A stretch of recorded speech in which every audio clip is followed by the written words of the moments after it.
네, 비대위란 비상대책위원회의 줄임말이죠. 비상한 상황에서 그 비상한 상황을 타개하기 위해 스스로를 혁신하고 탈바꿈하겠다. 그런 의미를 담고 있습니다. 그럼 국민의힘이 비대위까지 이르게 된 정치적 상황은 누가 만들었는가?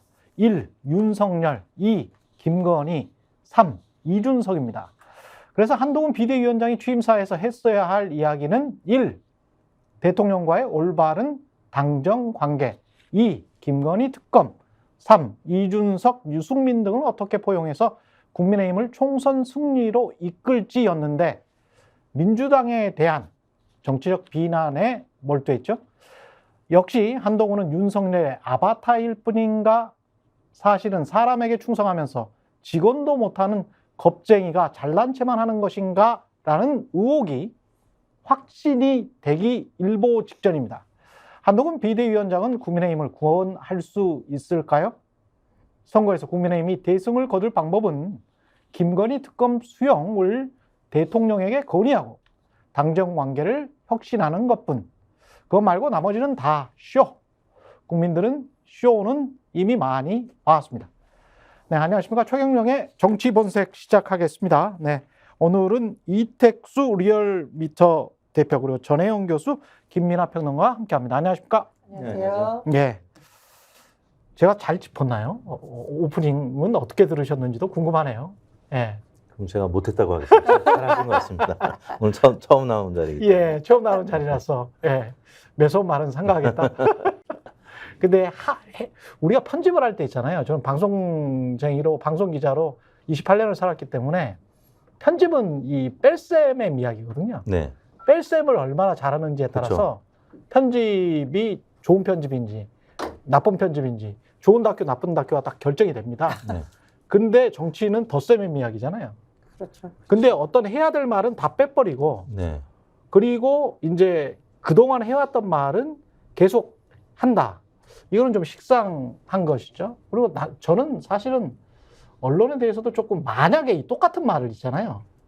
똑같은 말을 가령 민주당의 비대위원장이나 민주당의 이재명 대표가 했다면 어떤 평가가 나왔을까? 지금처럼 그대로 받아썼을까? 뭐 운동권 뭐 공격하고 결국은 남 탓한 거 아니에요.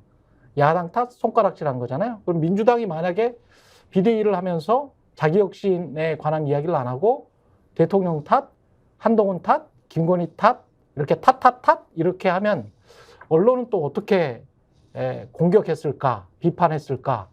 언론의 기준은 과연 뭘까? 그런 생각도 좀 들더라고요. 왜냐하면 천편일률적으로 다 받아만 썼어. 그리고 김건희 특검에 관해서는 또 쏙 들어갔어요. 참 이해하기가 힘듭니다, 저는. 예.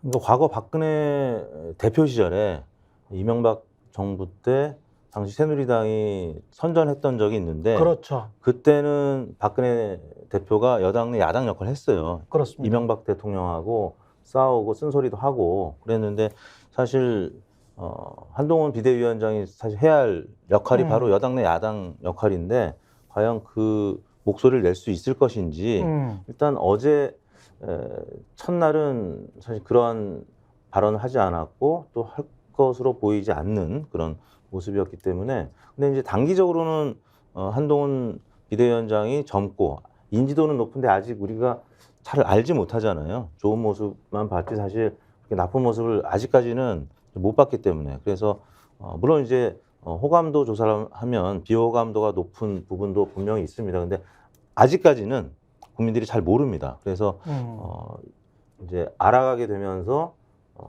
윤석열 대통령한테 직언하지 못하고 쓴소리하지 못하면 여당 내 야당 역할을 하지 못하면 지지율은 단기적으로 올랐던 게 좀 빠질 가능성이 있는 거죠.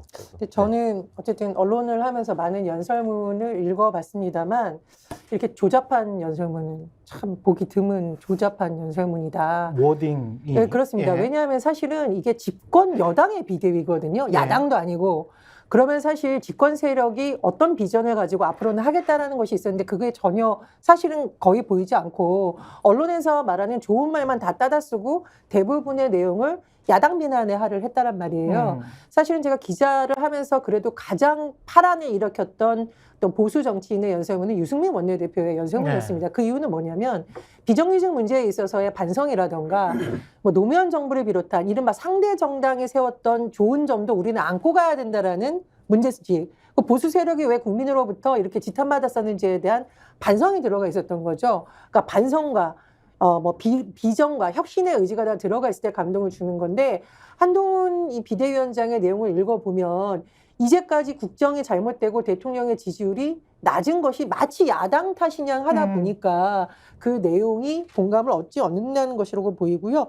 그리고 이제 그 이후에 받은 김건희 여사 특검에 대한 것도 자꾸 총선련 압법이라고 하는데 민심과 맞지가 않잖아요. 네. 연설문도 조잡하고 하는 발언도 민심과 맞지 않기 때문에 첫발부터 상당히 좀 실망스럽다. 저는 그렇게 냉정하게 평가할 수밖에 없고 그다음에 이것과 더불어서 역대급 저를 깜짝 놀라게 한 연설문은 윤석열 대통령의 3.1절 기념사였죠. 다른 날도 아닌 3.1절 날 일본은 파트너다라고 해서 그 일제의 강제징용 피해자들이라던가 위안부 할머니들의 눈에 피눈물 나게 했던 이 연설문과 맞먹을 정도의 참으로 실망스러운 연설이었다. 그런 생각이 듭니다. 김연아 평론가. 네. 한동훈 비대위원장이 어제 이제 연설하는 내용을 듣고 아, 윤석열 대통령의 본체가 여기 있구나 이렇게 생각을 했습니다. 본체. 그렇죠. 예. 그러니까는 뭐 아바타다 이런 말씀하기도 하고 뭐 여러 가지 이제 표현 뭐 2인자다 이렇게 말씀하기도 하는데 이건 본체 같은 느낌이다. 그러니까 지금 한동훈 비대위원장이 윤석열 대통령하고 뭔가 차이가 있다라고 그러면 그거는 술을 안 먹는 거 정도다. 그러니까 뭐 논알콜 윤석열이 아닌가 이런 생각도 했는데 왜 그러냐면 처칠 연설을 인용했다. 지금 이제 언론이 이렇게 막 평가를 하는 거잖아요. 그게 예를 들면 서울에서 싸우겠다, 경기에서 싸우겠다, 어디서 싸우겠다 이렇게 나열한 게 덩케르크라는 영화를 보시면 마지막에 처칠 연설 육성으로 나오거든요. 그게 예를 들면은 우리는 나치에 맞서가지고 산에서 싸우겠다, 강에서 싸우겠다, 뭐 바다에서 싸우겠다, 뭐 해안에서 싸우겠다 이라고 나열하는 게 나와요.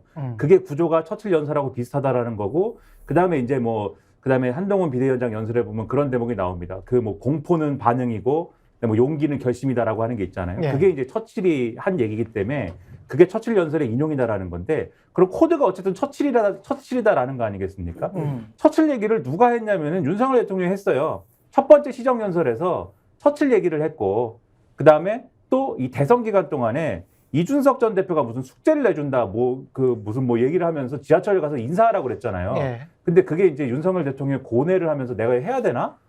이준석이 시키는 내가 해야 되나 고민을 하다가 결국은 하지 않았습니까? 지하철 역사 가서 인사를 했거든요. 그때 이제 언론 통해서 한 얘기가 다키스타워라는 처칠이 나온 영화를 보면은 처칠이 지하철 타가지고 이제 일반 국민들의 목소리를 들으면서 거기서 이제 영감을 얻어갖고 내가 뭔가 전쟁에서 승부를 봐야겠어라고 하는 결심하는 대목이 나오는데 그 대목에서 영감을 얻어갖고 내가 결심을 했다라는 얘기가 나오거든요. 그러니까 처칠 코드를 또 공유를 합니다. 한동훈 비대위원장이.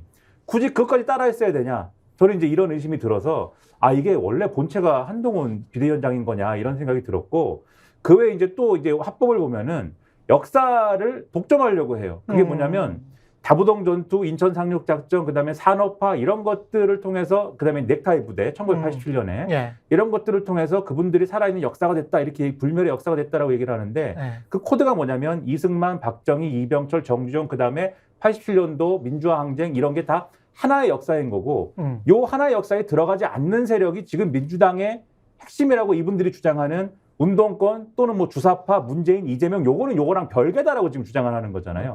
전두광을 옹호했던 세력은 누구야? 그러니까요. 그런 이제 느낌을 우리는 갖고 있는 건데.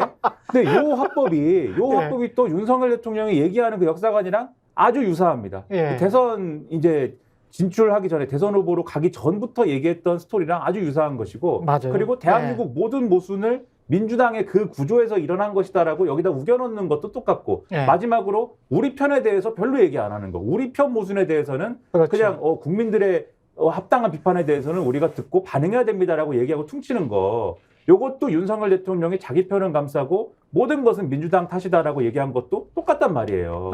그래서 저는 이게 결국은 이 언론이 많이 기대했던 거는 한동훈 비대위원장으로 오면 이 용산과의 관계를 재정립해가지고 뭔가 지금까지와는 다른 모습을 보여줘서 국민의힘을 새로 거듭나게 할 수도 있을 거야라는 기대가 약간 있었는데 그것이 아니라는 걸 보여주면서 오히려 이게 윤석열 대통령하고 똑같은 어떤 인식 구조를 가지고 있다는 것을 보여줌으로써 이 좀 첫발부터 실패했다는 느낌이 있어서 오늘 사실 보수 언론들 사설을 쭉 보면 하나도 우호적인 사설이 없습니다. 보수 언론마저도. 이렇게 가서는 안 된다라는 느낌의 사설들을 다 배치해 놨거든요. 예. 그거를 보셔야 된다. 그래서 오늘부터라도 태세를 전환하지 않으면 한동훈 비대위는 실패한다. 이렇게 느낌을 받았습니다. 워딩도 비슷해요. 대선 전에 사실은 윤석열 후보가 무식한 뭐 삼류, 나라를 망치고 있다. 이것도 이제 운동권 공격, 386 공격, 민주당 공격을 뭉뚱그리면서 나라를 망치고 있다. 이렇게 이야기했잖아요. 근데 한동훈 비대위원장도 운동권, 개딸 전체주의, 나라를 망치고 있다. 이걸 막아야 한다. 이렇게 이야기를 하고 있는 거예요. 그러니까 국민의힘 비대위가 윤석열 후보와 똑같은 지금 스탠스라는 거죠. 아니 근데 저는 이게 검찰 출신 대통령과 검사 출신 여당의 비대위원장이 정말 이러다가 나라 망치는 거 아닌가 우려를 할 수밖에 없는 게요. 야당이 끼어들기 굉장히 어려운 부분 중에 하나가 경제, 또 하나가 외교잖아요. 예. 그럼 이 경제가 이렇게 폭망하고 물가가 치솟고 고금리 문제 때문에 자영업자들이 고통받고 전세 사기 때문에 젊은 사람들이 극단적 선택을 하는 이게 야당의 탓입니까? 또 하나 있습니다. 외교. 이 야당이 끼어들 틈이 참 없는 부분이거든요. 외교에서 이렇게 망신당하고 김건희 여사가 그 와중에 가서 명품 쇼핑 논란 일어나고 이것도 야당 탓인가요? 그러니까 이런 부분이 합쳐져서 지금 윤석열 대통령 지지율이 안 나온 거고, 그리고 윤석열 대통령이 사실상 당의 얘기도 안 듣고 거의 뭐 독재 수준으로 강서구청장 총선 보궐선거 과정에 개입을 했기 때문에 선거에서 폭망해서 이 지경까지 온 거예요. 이런 것도 야당 탓입니까? 야당에서 그분 공천하라고 했어요. 그러니까 이제까지 일어났던 윤석열 정부에 대한 실망, 집권 여당에 대한 실망의 지점들이 이미 다 숫자로 드러나고 있고, 야당이 개입할 수 없는 부분에서부터 이미 민심의 이반이 일어나고 있는데, 그런 부분에 대해서 지금 검사 출신인 한동훈 장관은 전혀 못 보는 건지 아니면 안 보는 건지, 저는 이게 보수 진보를 떠나서 너무 실력이 없는 비대위원장이 왔다라는 점이 굉장히 우려스럽습니다. 그럼에도 불구하고 저는 그런 생각이 들더라고요. 이 사람이 머리가 좋다라고 정평이 나 있잖아요. 왜 이런 말을 했을까라고 하면, 정치의 구도를 어차피 총선에서 압도적인 승리는 불가능하고 김건희 특검을 받지 않으면 어떤 털고 갈 수는 없는 상황이잖아요. 그러면 윤석열 대 이재명의 대선 전의 구도를 어떻게든 어그로로 끌어서 가져가야 그나마 총선에서 조금 좀 비슷하게 나올 수 있다. 누구도 승리하지 못하거나 또는 국민의힘이 살짝 승리할 수도 있다. 이런 어떤 바람, 기대, 그걸 가지고 이제 기존에 해왔던 어떤 공격적인 전략을 계속 이어받아서 취해가고 있는 것 아닌가, 그런 생각도 들더라고요. 선거 전략적인 측면에서는 어떻게? 어차피 한동훈 비대위원장이 김건희 여사의 특검을 받아들일 수 없는 개인적인 관계라면, 그러니까 아직까지는 검사의 그 색채가 지금 남아 있고, 그렇죠. 검사 동일체가 지금 이제 당정 동일체, 그리고 뭐 이제 채자로 이제 시작을 했으니까 이제 3일체까지 가고 있는 것 같아요. 윤석열, 김건희 대통령 네 분과 또 한동훈 비대위원장은 3일체의 어떤 스탠스, 그러다 보니까 김건희 여사 특검을 받을 수가 없는 것이고, 뭐 받을 수 없는 상황이라면 이제 상대를 공격하면서 가는 수밖에 없는 거죠. 모르지는 않을 거예요. 근데 아마 그 방법밖에는 없는, 지금 어떻게 보면 외통수에서 사실 한동훈 비대위원장이 이번에 이 사실 힘든 자리거든요. 여당이 집권 2년 차의 선거를 치르면 사실 여당 심판원이 굉장히 우세하고 선거 이기기 어려운데, 이걸 받아들인 건 아무튼 대통령 그 네 분께서 굉장히 강건하지 않았겠느냐. 굉장히 막 소리를 지르면서 막 강건했다는 그 소문도 있더라고요. 근데 아무튼 그 독배를 지금 이제 받아들였는데, 어차피 이제 받아들인 거 더 세게 나가자. 그러니까 본체라는 표현이 사실 아바타가 아니라 본체라는 표현이 아마 맞을 정도로 앞으로 계속 좀 강하게 나가지 않을까. 근데 그 길은 보수 언론에서도 우려하는 바와 같이 굉장히 좋지 않은 결과로 귀결될 수 있기 때문에 굉장히 지금 상황에서는 국민의힘 내부에서도 사실은 일단 공천 받을 때까지만 이제 조용한데, 공천을 못 받는 사람들은 막 직원들을 막 하기 시작할 거고, 그렇겠죠. 국민의힘 뭐 내부의 원로들도 굉장히 걱정하시는 분들이 많아요. 실제 제가 근데 이택수 대표께서 지금 굉장히 위험한 발언을 하셨어요. 위험합니까? 대통령 네 분께서 강건을 하지 않았겠느냐 이런 말씀하셨잖아요. 네. 네 분이 뭐 아내가 왜 강권을 할 위치도 아니고, 네. 예, 공직자도 아니에요, 그분은. 예? 근데 무슨 배우자가 뭐 강권을 왜 해? 이택수 예? 대표님 피의자가 압수수색 당하시면 예, 어떡하려고. 피의자가 되지 않게 해달라는 거야? 뭐예요? 왜 강권을? 근데 이제 사람들이 심지어는 여론조사 전문가까지도 이런 어떤 잠재의식이 있는 거잖아요. 네. 배우자도 영향을 미쳤을 수 있다. 네. 그런 어떤 추정을 할 만큼 그 깊숙이 권력에 들어와 있고 그걸 사람들이 당연하게 생각하는 것 자체가 위험한 거 아닙니까? 사실. 소문이 뭐 온갖 소문이 여의도에 있으니까요. 네. 소문의 측면도 있는 것 같고 그다음에 이제 뭐 그런 건 있지 않겠습니까? 아무래도 이제 윤석열 대통령하고 김건희 여사 뭐 배우자 관계니까 네. 뭐 배우자의 차원에서는 뭐가 작동했을 것 같은 느낌도 있고 또 한동훈 비대위원장이죠. 한동훈 네. 비대위원장이 그 검사 시절에는 김건희 여사하고 무슨 뭐 카카오톡을 주고받고 뭐 이런 내용은 있는 거잖아요. 물론 검찰총장이 연락이 안 돼가지고 글쎄 검찰총장은 업무 시간에 왜 연락이 안 될까요? 그것도 좀 의문인데 네. 분명히 업무 시간에 연락이 안 돼서 그 배우자한테 어디 계십니까라고 뭐 연락을 했다는 게 한동훈 당시 검사의 주장인데 수백 번을. 그러니까요. 네, 수백 번이나 연락을 할 정도로 왜 연락이 안 됐을까는 의문인데 예. 아침에 안 일어나서 그런 것인가는 좀 모르겠습니다만 아무튼 뭐 그런 건데 아무튼 그런 사례도 있고 하니까 이게 서로 뭐 친한 사이인가 뭐 이런 의문이 있으니까 이제 그런 의문도 드는 것이겠지만 저는 뭐 그런 이제 어떤 소문을 떠나서 지금 대통령실의 움직임이 좀 고약한 건 사실이다. 왜냐하면 이게 이런 건 있어요. 한동훈 비대위원장이 실제로 그런 생각을 해서 이제 한 말인지 모르겠지만 김건희 특검은 악법이다라는 얘기를 아직 장관 시절에 하면서 이 비대위원장 설 막 나올 때 하면서 이러저러한 독소 조항 때문에 악법이다라고 얘기를 한 거지 않습니까? 예. 그렇게 얘기를 했더니 듣는 기자들은 다 저 얘기가 악법이니까 대통령은 거부권을 행사할 수밖에 없다는 얘기야라고 알아들었는데 예. 바로 다음날 조선일보가 어떻게 그걸 윤색을 했냐면 조선일보가 저 얘기는 그 독소 조항을 어떻게 없애거나 하면 총선 이후에 수사를 하는 방향으로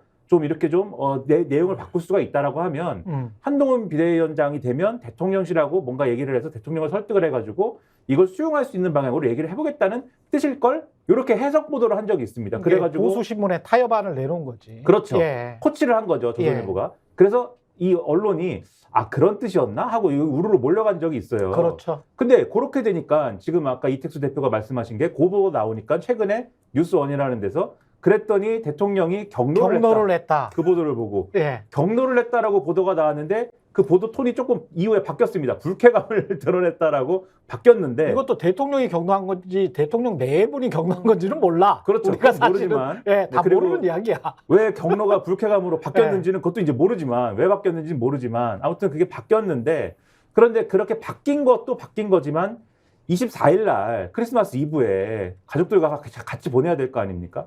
대통령실 정책실장이 이제 우리에게는 조금 추억도 있는 KBS에 이제 이뤄진단에 나와가지고 좋은 추억이 다 있잖아요. 네, 우리는 예. KBS라는 방송사에 그렇죠. 대해서 네. 좋은 추억이 있는데 그 이뤄진단에 나와가지고 그 참 좋은 날 나와가지고 김건희 특검법은 악법이고 이러저러한 내용 때문에 아주 이거는 받아들일 수가 없는 법이다라고 막 얘기를 하고 혹시 그게 국회에서 통과가 돼가지고 넘어오면은 어떻게 할지는 더 생각해 보겠지만 악법이다라고 막 얘기를 하고 25일 날은 또 크리스마스 아닙니까? 예. 가족들하고 보내야죠 다. 가족들하고 안 보내고 당의 원내대표까지 포함해가지고 당 지도부 그리고 정부 국무총리 뭐 등등 그다음에 대통령실까지 모아가지고 김건희 특검은 아직 국회에서 처리도 안 됐는데 악법이다라고 다 여기서 힘을 모아가지고 이걸 어떻게든 간에 뭔가 막아내야 되고 뭐 이런 결의를 막 해버린단 말이에요. 그렇게까지 해버리니까 일부 보수 언론에서 그렇게 제기했던 타협안이라는 게 타협과 절충의 어떤 가능성이라는 게 한동훈 비대위원장이 뭔가 할 수 있는 영역이 없어졌어요. 그냥 없어졌단 말이에요. 그러면 사람들이 볼 때는 그동안의 보수 언론의 해석까지 다 포함해가지고 이 상황을 보던 사람들이 볼 때는 뭔가 한동훈 비대위원장이 그런 생각을 했는지 모르겠지만 설사 했더라도 지금 대통령실과 다 이 정부 사이드에서 주도해가지고 그럴 수 있는 공간을 지금 없애버렸다. 타협의 여지라는 걸 김건희 특검법과 관련된 타협의 여지라는 걸 없애버렸다. 그거 왜일까? 대통령과 또는 그 어떤 수사의 대상이 돼야 되는 지금 김건희 여사와 같은 분들이 이 타협의 여지를 없애버리는 쪽으로 힘을 실었구나. 이렇게 볼 수밖에 없는 상황이거든요. 그러니까 이제 이런 얘기 나오는 거죠. 지금. 근데 솔직히 윤석열 대통령의 본체가 아니라 김건희 여사의 심부름꾼이다라는 느낌이 드는 것이 가장 언론이 실망했던 사설이 많이 나왔던 시점을 제가 보니까 김건희 여사의 명품백 수수 의혹에 대해서 3당 화법을 쓴 거잖아요. 네. 처음에 모른다 그랬다가 네. 그 다음에 무슨 몰카 공작이라고 했다가 그 다음에는 뭐 민주당 정치인들이 시켜서 나한테 질문하냐? 그게 이제 비대위원장 임명설이 나오던 시점에 언론이 물었던 건데 그렇게 비상식적으로 너무 김건희 여사를 옹호하려다 보니 대통령뿐만 아니라 대통령 내외와 뭔가 이렇게 주고받으면서 김건희 여사를 옹호하라는 특명을 받은 게 아니라는 의심을 스스로 불러일으키는 거예요, 지금. 그렇기 때문에 이걸 가지고 또 야당 탓을 할지는 모르겠는데 제가 보니까 이미 각종 여론조사에서 드러난 김건희 특검에 대한 여론과도 생뚱맞은 질문 답을 하고 명품백 수수라는 뭐 영상이 예. 공개된 부분에 대해서 자꾸 공작이라고 하니까 예. 일단 해석이 나오는 거라고 봅니다. 이게 지금 한 그때 갤럽에서였나요? 어디에서였나요? 국민일보 의뢰로 갤럽에서 했던 걸로 네. 기억이 하는데 맞습니다. 70%라는 게 네. 어느 정도의 여론입니까? 김건희 특검 찬성 70%면 어떤 뭐 사안이든지. 오염수 반대 70%뭐 이런 것과 비슷한 건가요? 그렇죠. 예. 특검과 관련된 여론조사를 해보면 예. 어떤 대상이든 특검에 대해서는 우리 국민들이 대체로 60% 이상 찬성을 해요. 그렇죠. 특검까지 예. 얘기가 나왔다는 거는 앞으로 어. 검찰 수사를 신뢰할 수 없고 좀 객관적인 수사를 해야 되겠다라고 생각되는 사안에 대해서 여론조사를 하게 되는데 대체로 60% 이상 나옵니다. 어떤 사안이든. 대장동 특검도 그랬죠. 예. 예. 그런데 70%가 넘는 건, 그러니까 70%가 기준인데 70%가 넘는 거는 국민들이 정말 꼭 특검을 했으면 좋겠다라고 판단하는 거거든요.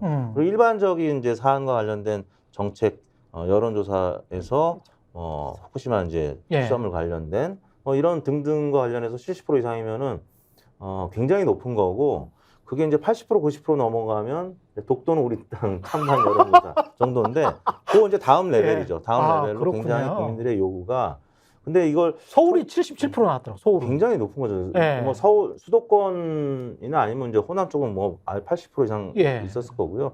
근데 이거를 총선 이후에 하는 것이 좋겠다. 물론 이제 국민의힘에서는 총선의 영향을 직접적으로 받을 수밖에 없으니까 그렇게 한동훈 비대위원장도 그렇게 얘기할 수는 있겠으나 4년 전으로 돌아가 보면요. 조국 전 장관이 한참 고생을 할 때가 딱 이맘때예요.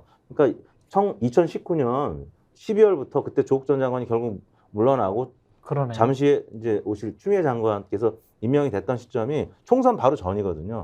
근데 뭐 그때는 사실 뭐 총선에 영향을 미친다고 조국 전 장관 뭐 압수수색을 미루고 뭐 이러지는 않았잖아요. 네. 선거에 직접적인 영향을 미치는 사안이었거든요. 근데 지금 그런 이제 잣대에 대해서 국민의힘 지지층에서는 적극 지지하겠지만 중도층에서는 왜 자꾸 이렇게 잣대가 왔다 갔다 하지? 이렇게 생각할 가능성이 매우 높은 거죠. 그냥 딴 나라에 그 부분- 있는 것 같은 게 중대범죄가 법에 따라 처벌받는 걸 막는 게 지상 목표인 다수당이라고 했는데 중대범죄가 이제 이재명만 떠오를 것이다. 이렇게 이제 생각하고 있는 것 같은데 이재명만 떠오르는 사람들이 있지만 김건희를 떠오르는 사람들이 지금은 또 굉장히 다수라는 거죠. 그러니까 그거를 지금 생각을 못 하고 있는 것 같아요. 그래서 그 부분은 네. 오늘 이제 아침에 박성민 이 정치 컨설턴트라고 하시는 분 있지 않습니까? 예, 예. CBS 라디오에 나와서 하시는 말씀이 음. 비유를 하신 게 공격 축구에다가 비유를 하셨는데 그 얘기 재밌더라고요. 그러니까 네. 공격 축구라는 게 공격 일변도의 축구 있지 않습니까? 아, 그렇죠. 3골 먹으면 4골 넣으면 된다는 식으로. 예. 그래서 아까 말씀드린 맥락 때문에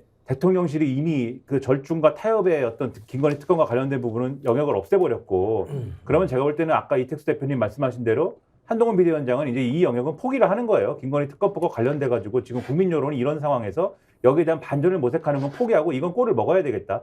이준석 전 대표 표현으로 하면은 인생의 좋은 경험이라고 생각하고 넘어가야지 어쩔 수가 없다. 그 꼴을 먹는 거죠. 먹는 거고. 그럼 우리는 여기서 우리라고 하는 거는 국민의힘 입장에서 우리는 뭘로 꼴을 넣을 거냐라고 하는 면에 있어서는 역시 이재명 대표의 무슨 방탄 얘기를 하고 이재명 대표의 중대 범죄 얘기를 하고 야당 탓을 하고 이런 걸로 이제 꼴을 넣어야 되겠다. 요 생각을 하면서 가짜 뉴스. 그렇죠. 뭐 그런 얘기 하면서 그러면서 이제 어떤 전략을 총선 전략을 가지고 어떻게 접근하려고 하는 거냐면 이 국민의힘 사람들 얘기입니다. 그래서 윤석열 대 이재명 구도를 아까 최경영 기자님 표현한 것처럼 만들면 그렇게 되면 그거는 정권 심판론이지 않습니까? 그렇기 때문에 요거는 불리하고 한동훈 대 이재명으로 바꿔야 된다. 그래서 이게 마치 검사 대 피의자 구도인 것처럼 요거를 만들고 그래서 여기에 뭘 어떤 색깔을 덧붙이냐면 검사 대 피의자에 더해가지고 정상적인 어떠한 그 대한민국 세력 대 86 운동권 세력의 대결처럼 요렇게 바꿔가지고 몰고 가야 된다. 그렇죠. 요렇게 몰고 가서 정권 심판론이라는 그 어떤 프레임을 벗어나야 된다라는 게 지금 국민의힘 사람들이 얘기하는 선거 전략이지 않습니까? 절박하죠. 그런데 네. 이 부분에서 이렇게 갖고 가려면은 최소한 여기서 전제가 돼야 되는 게 한동훈하고 윤석열이 다르다가 전제가 돼야 돼요. 그래서 한동훈 리더십이 윤석열 리더십과 다르기 때문에 이거는 그래서 한동훈 이재명 요 대결 구도가 윤석열 이재명 대결 구도하고는 완전히 다른 거야라는 게 전제가 돼야 되는 게 그러네. 아까도 말씀드렸다시피 근데 한동훈하고 윤석열하고 똑같은 것 같아.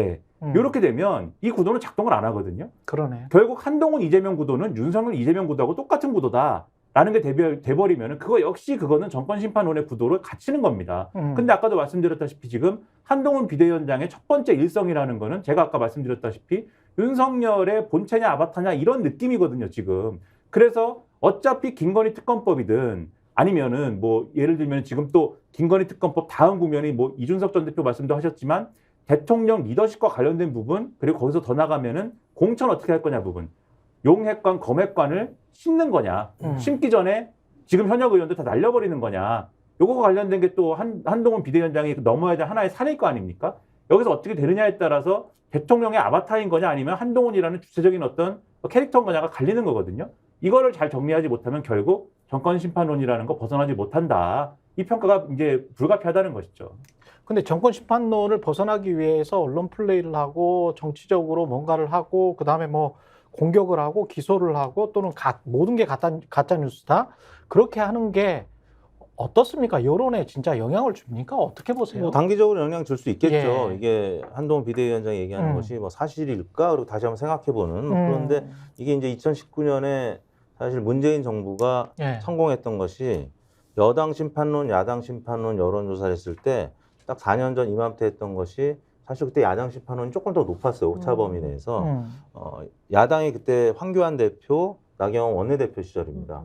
그리고 패스트트랙 관련된 예. 여러 가지 충돌이 있었고 참 무리한 야당의 국회에서의 그 물리적 충돌도 있었고 그때 당시에 이제 민주당 원내대표 이인영 원내대표였는데 아무튼 황교안 나경원 체제에서 국민들의 거부감 당시에 사실 아스팔트 보수하고 손을 잡으면서 또 코로나가 막 번지고 있는데 사랑제일교회에서는 또 여러 가지 이제 무리한 그 집 모이면 안 되는데 막 모이고 막 이랬을 때요. 또 대구 경북에서 확진자 막 많이 늘어나니까 그때는 문재인 정부가 처음 들고 나온 야당 심판론이 굉장히 먹혔어요. 그래서 여론조사가 그때 저희가 2019년 12월 달에 이제 발표한 건데 국민일보에서 리얼미터에 의뢰한 건데요. 예. 정부 여당 심판이 41%인 반면에 야당 심판이 48%. 그러니까 지금하고는 12월에 지금쯤에. 예, 지금쯤에 한 거예요. 예. 그러니까 7%포인트나 물론 오차범위 이제 살짝 넘나드는 그렇죠. 수준인데 예. 이제 오차범위는 약간 넘은 겁니다. 근데 야당 심판이 더 높았다는 거는 그래도 이게 사실 대단하다. 집권 한 4년 차쯤 되는 거 아닙니까? 그렇지. 3년 차쯤. 근데 예.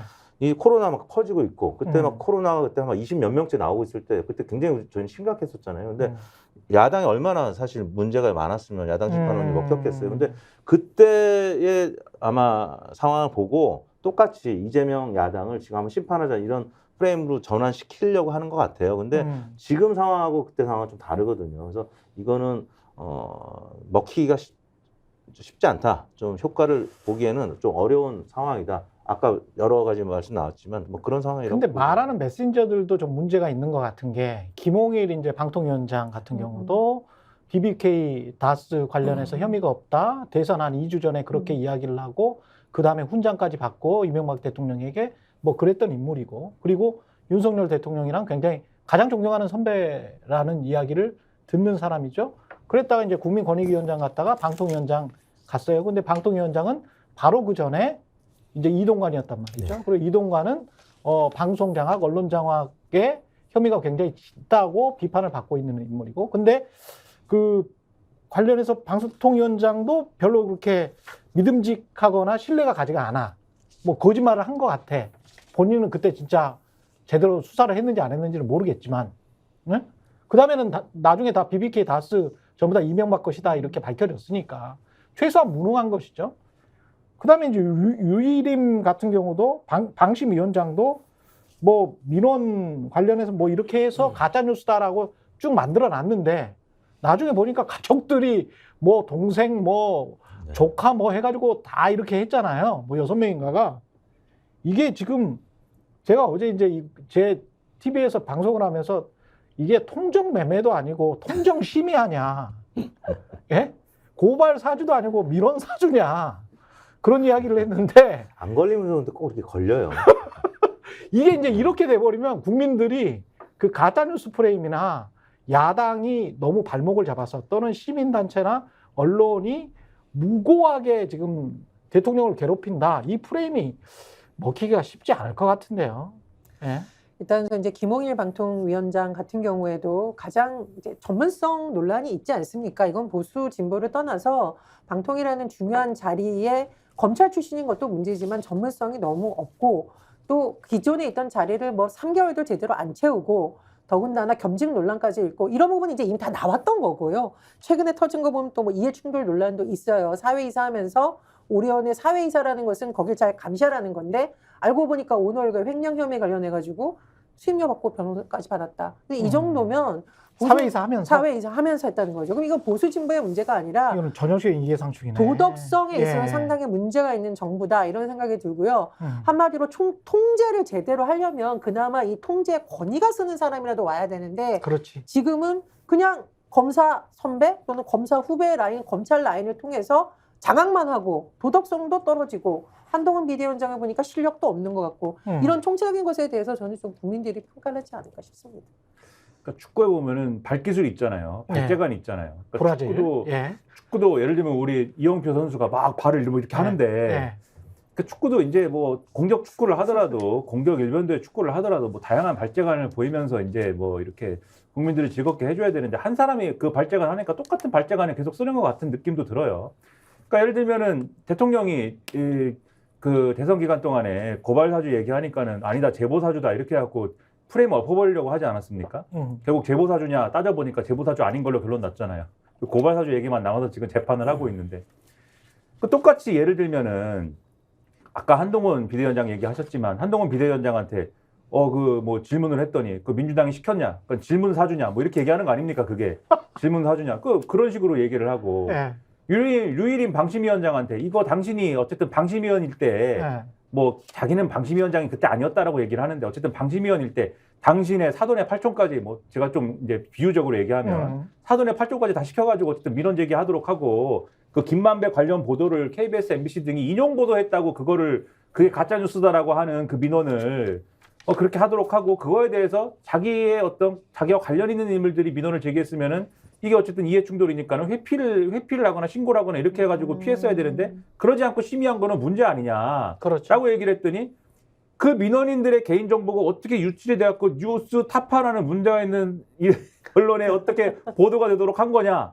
이 개인정보 유출이다. 지금 이렇게 얘기를 하는 거잖아요. 그렇죠. 그리고 국민의힘의 그 미디어 관련 그 부서라는 분들은 이게 보복 보도다라고 지금 얘기를 하고 있는 거 아닙니까? 보복 보도다. 뉴스타파가 이러저러한 가짜뉴스를 보도하다가 지금 당하니까 지금 이렇게 보복 보도를 하고 있는 거다라고 주장하고 있는 거 아닙니까? 그러니까 이런 식으로 계속 뭔가 프레임을 뒤집어가지고 오히려 지금 이렇게 보도하는 게 문제다라고 지금 주장을 하고 있는 건데 저희가 어쨌든 이 언론의 어떤 보도나 이런 거에 대해서 말씀을 드리면 그게 개인정보 유출이고 뭐 어쩌고 이런 얘기를 할 때가 아닌 것이 그 뉴스타파의 지금 이 문제에 대한 보도, 방심위가 이렇게 이 민원을 이렇게 처리할 때 류일임 방심위원장이 이해충돌과 관련돼서 회피하지 않았다라는 사실을 보도한 것이 이게 만약에 정말 사실이 아닌 보도면 본질. 그렇죠. 이게 소스가 어디냐 이런 얘기를 할 수도 있겠지만 그런 얘기를 할 수도 있겠지만 이 보도가 사실이면 이 소스가 어디냐라는 건 상관이 없는 거지 않습니까? 그 보도가 사실이에요. 그렇죠. 사실이니까 지금 반박을 안 하고 있는 거잖아요. 거기에 그렇죠. 대해서는. 거기에 대해서는 이런 방구가 없는 거잖아요. 그렇기 때문에 이 보도가 사실이라고 하면은 이게 개인정보 유출이니 뭐니 이 얘기는 할 필요가 없는 거죠. 지금 상황에서는. 여기에 대한 해명을 해야 되는 거죠. 류일임 위원장은. 근데 그 얘기는 없고 지금 딴 얘기를 하고 있다라는 것 자체가 방심위원장의 자격이 없는 거죠. 이거는. 그런 사람들이 지금 언론이 뭘 하느냐에 대해서 방송 통신에 대한 심의를 지금 할 수 있는 자격이 있는 겁니까? 오히려 지금 그런 자격이 없다는 걸 보여주고 있는 상황에서 이 정부에서는 그런 사람들만 어떻게 다 골라가지고 방심위원을 시키고 위원장을 시키고 또 방통위원장을 시키고 하고 있는 거냐라는 국민적인 의심이라는 게 의구심이라는 게 풀리지 않고 오히려 어떤 분은 글을 그렇게 썼어요. 윤석열 대통령이 지금 펜과 칼을 다 한 손에 쥐고 있는 것이다. 김홍일 검사가 방통위원장하고 이제는 한동훈 비대위원장 검사 출신인 이분이 정치권에 가서 이제 여당 대표를 하고 있으니 펜과 칼을 다 쥐게 된 거 아니냐라고 얘기하는 것까지 나오고 있어서 이거 결코 국민들이 좋게 보지 않을 거다라는 걸 또 보여주는 겁니다. 근데 이런 비판에도 불구하고 국민의힘이 뭐 통합돼 있다면, 그러니까 예를 들어서 뭐 이준석이나 유승민이 이 체제 안에 있고 공천도 넉넉히 받을 수 있고 그리고 보수를 다 끌어안고 가는 듯한 느낌을 국민들이 받는다면 그래도 기본 어떤 총선에서 의석수는 확보할 수 있을 것 같은데 그게 문제 아닙니까? 정치 선거공학적으로는 어떻게 보세요, 이게? 만약에 오늘 이준석 전 대표가 탈당을 하고 예. 신당을 만드는 과정이 이어지고 그건 뭐 이제 그렇죠. 더 명확해 보이는데 예. 만약에 1월, 2월 거쳐가지고 한동훈 비대위원장이 국민의힘 지지율이 지금은 이제 단기적으로 올랐는데 좀 빠져가지고 도저히 뭐 이 상태로는 국민의힘이 승산이 없다라고 하면 이준석 전 대표하고 만나겠죠. 그래가지고 단판의 여지는 분명히 저는 있다고 보는데. 과거 대선처럼? 네. 왜냐하면 지금 이준석 전 대표도 한동훈 비대위원장에 대해서는 아주 날카로운 공격을 하지는 않고 있어요. 그 이제 공격의 화살이 윤핵관에서 윤 대통령으로 옮겨가긴 했는데 한동훈 비대위원장한테는 아직까지는 좀 여지를 두는 듯한 느낌의 발언들을 하고 있기 때문에. 예. 그리고 이제 김용태 전 최고위원은 일단 남기로 했고 나머지 분들도 아직 거치가 지금 명확하지 않은데 일단 당 안에서 좀 중재 역할을 할 수 있는 뭐 분들도 있을 것 같고 해서 제가 볼 때는 한동훈 비대위원장의 그 마지막 카드 이준석 전 대표하고 손을 잡는다 이거는 좀 남아 있다고 보고요. 계속 남아 있다. 네네. 그리고 이제 공격 축구 얘기하니까 저는 한동훈 비대위원장이 그 토트넘과 첼시 경기를 꼭 봤으면 좋겠어요.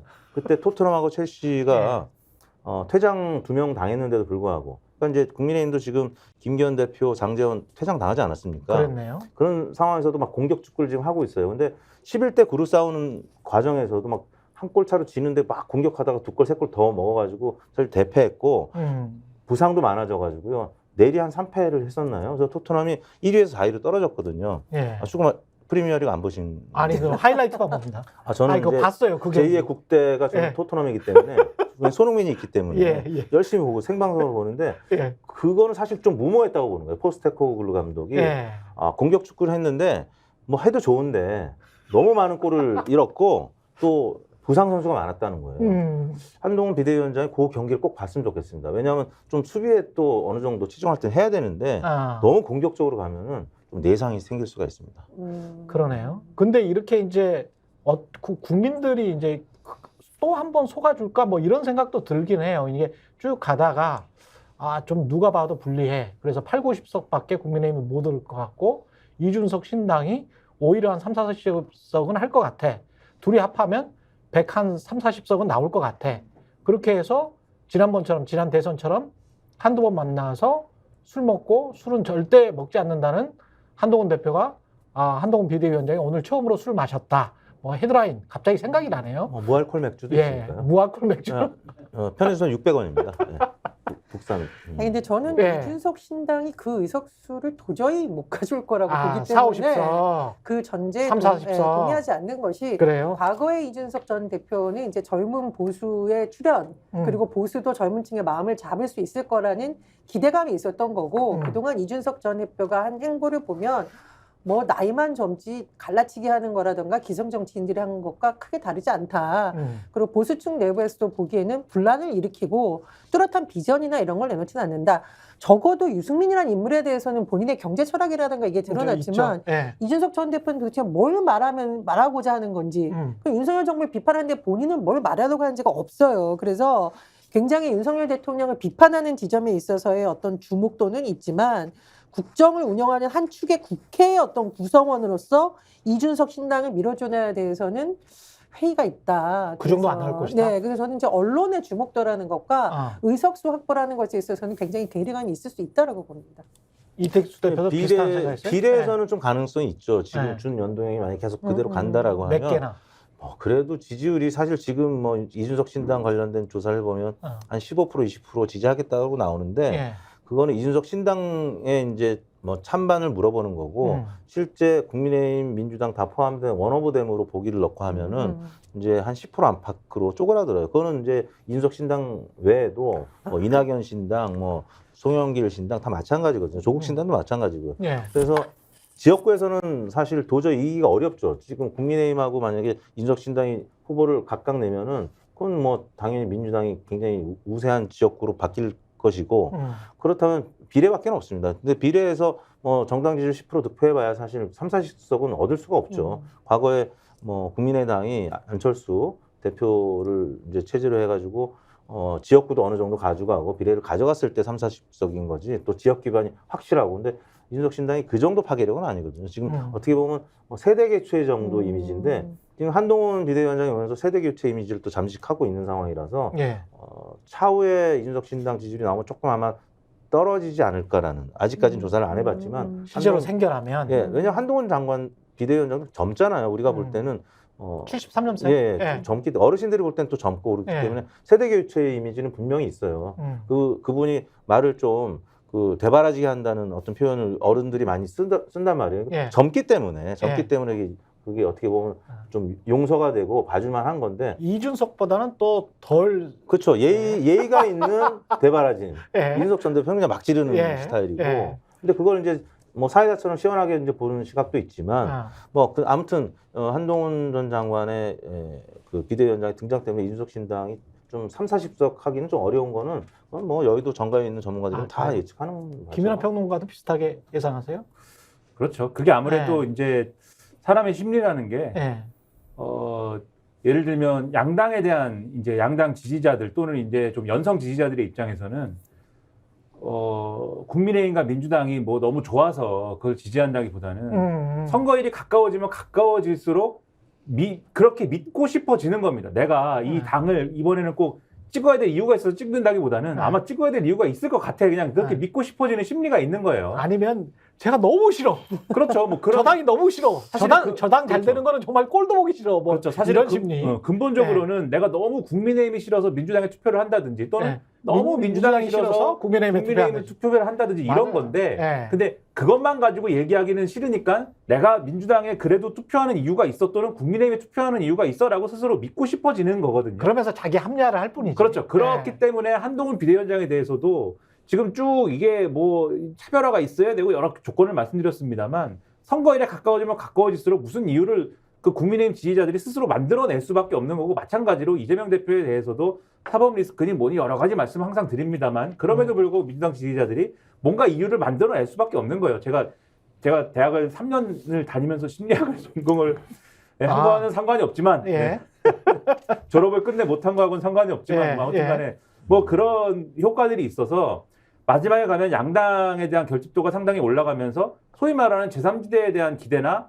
그런 것들은 좀 쪼그라들 수밖에 없는 게 현실이라고 저는 생각을 합니다. 근데 다만 이제 선거제도가 어떻게 되느냐에 따라서 예를 들면은 지금 권역별 비례제가 되면 그 권역별로 만약에 그 최소 득표 기준이 잡히게 되면 최소한 뭐 7% 8%를 넘어가야 의석이 배분이 된다라는 기준이 생기잖아요. 그러면 그것 때문에 뭐 제3지대에 있는 그룹들이 하나로 합쳐야 된다라든지 이런 당위가 생겨서 큰 하나의 정당이 생긴다든지 뭐 그럴 경우에는 좀 모르겠는데 어쨌든 그런 경우를 할지라도 이분들이 다 합쳐가지고 지금 뭐 이준석 신당만 지금 있을 게 아니잖아요. 뭐 이준석 신당도 있을 거고 금태섭 신당 뭐 요 부분도 있을 것이고 그다음에 이낙연 신당. 이낙연 신당은 뭐 아마도 있을 것 같은데 그게 뭐 어떤 형태로 있을지는 지금 모르는 거고 그다음에 무슨 뭐 지금 이 개혁 그러니까 기본소득당 그룹이 있잖아요. 지금 기본소득당 3인당 등등 그다음에 여기 조국 전 장관이 끼는지 여부도 지금 뭐 봐야 되고 그래서 이런 그룹들이 다 합쳐가지고 20석 하는 거냐. 그러니까 다 합쳐서 요 분들이 요 그룹들이 전부 다 합쳐서? 그렇죠.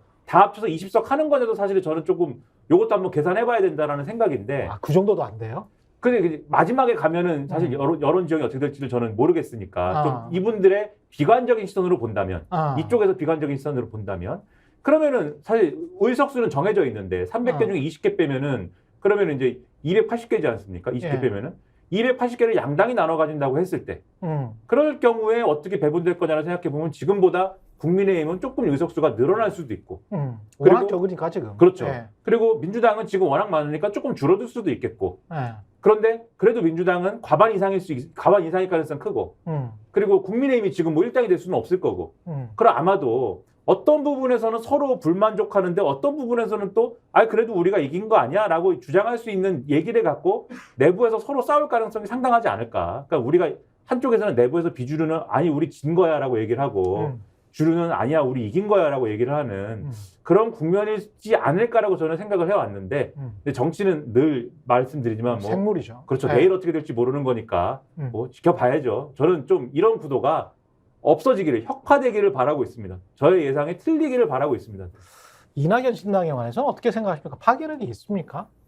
있을지 없을지도 지금 모르겠다. 지금 시사평론가 김민하 시사평론가는 그렇게 이야기하고 있는데. 그러니까 공천을 못 받는 예. 분들이 나와서 이제 이삭죽기식으로 현역 의원 몇 분이 참여해서 신당을 할 가능성은 있는데 그것도- 지역구에서. 예. 근데 지역구에서의 이제 의석 확보보다는 역시 이낙연 비례. 전 대표 비례를 겨냥하지 않겠느냐라고 생각이 들어요. 왜냐하면 뭐 이쪽에서도 아까 이준석 신당 얘기했지만 지역구에 후보를 내면은 또 이쪽 진보 진영의 표가 갈리기 때문에 당연히 둘 다 안 되는 거죠. 민주당 후보도 안 되게 할 수 있고 그렇기 때문에 제가 볼 때는 비례정당으로서의 가능성은 뭐 있을지 모르겠는데 현재까지 제가 뉴스를 보거나 또 귀동량 한 정보에 따르면 주변 미터라고 하죠. 주변 미터. 예. 네. 리얼 미터의 네. 줄임말입니까? 네, 주변 미터에 이제 따르면 아직까지는 이준석 신당만큼 예.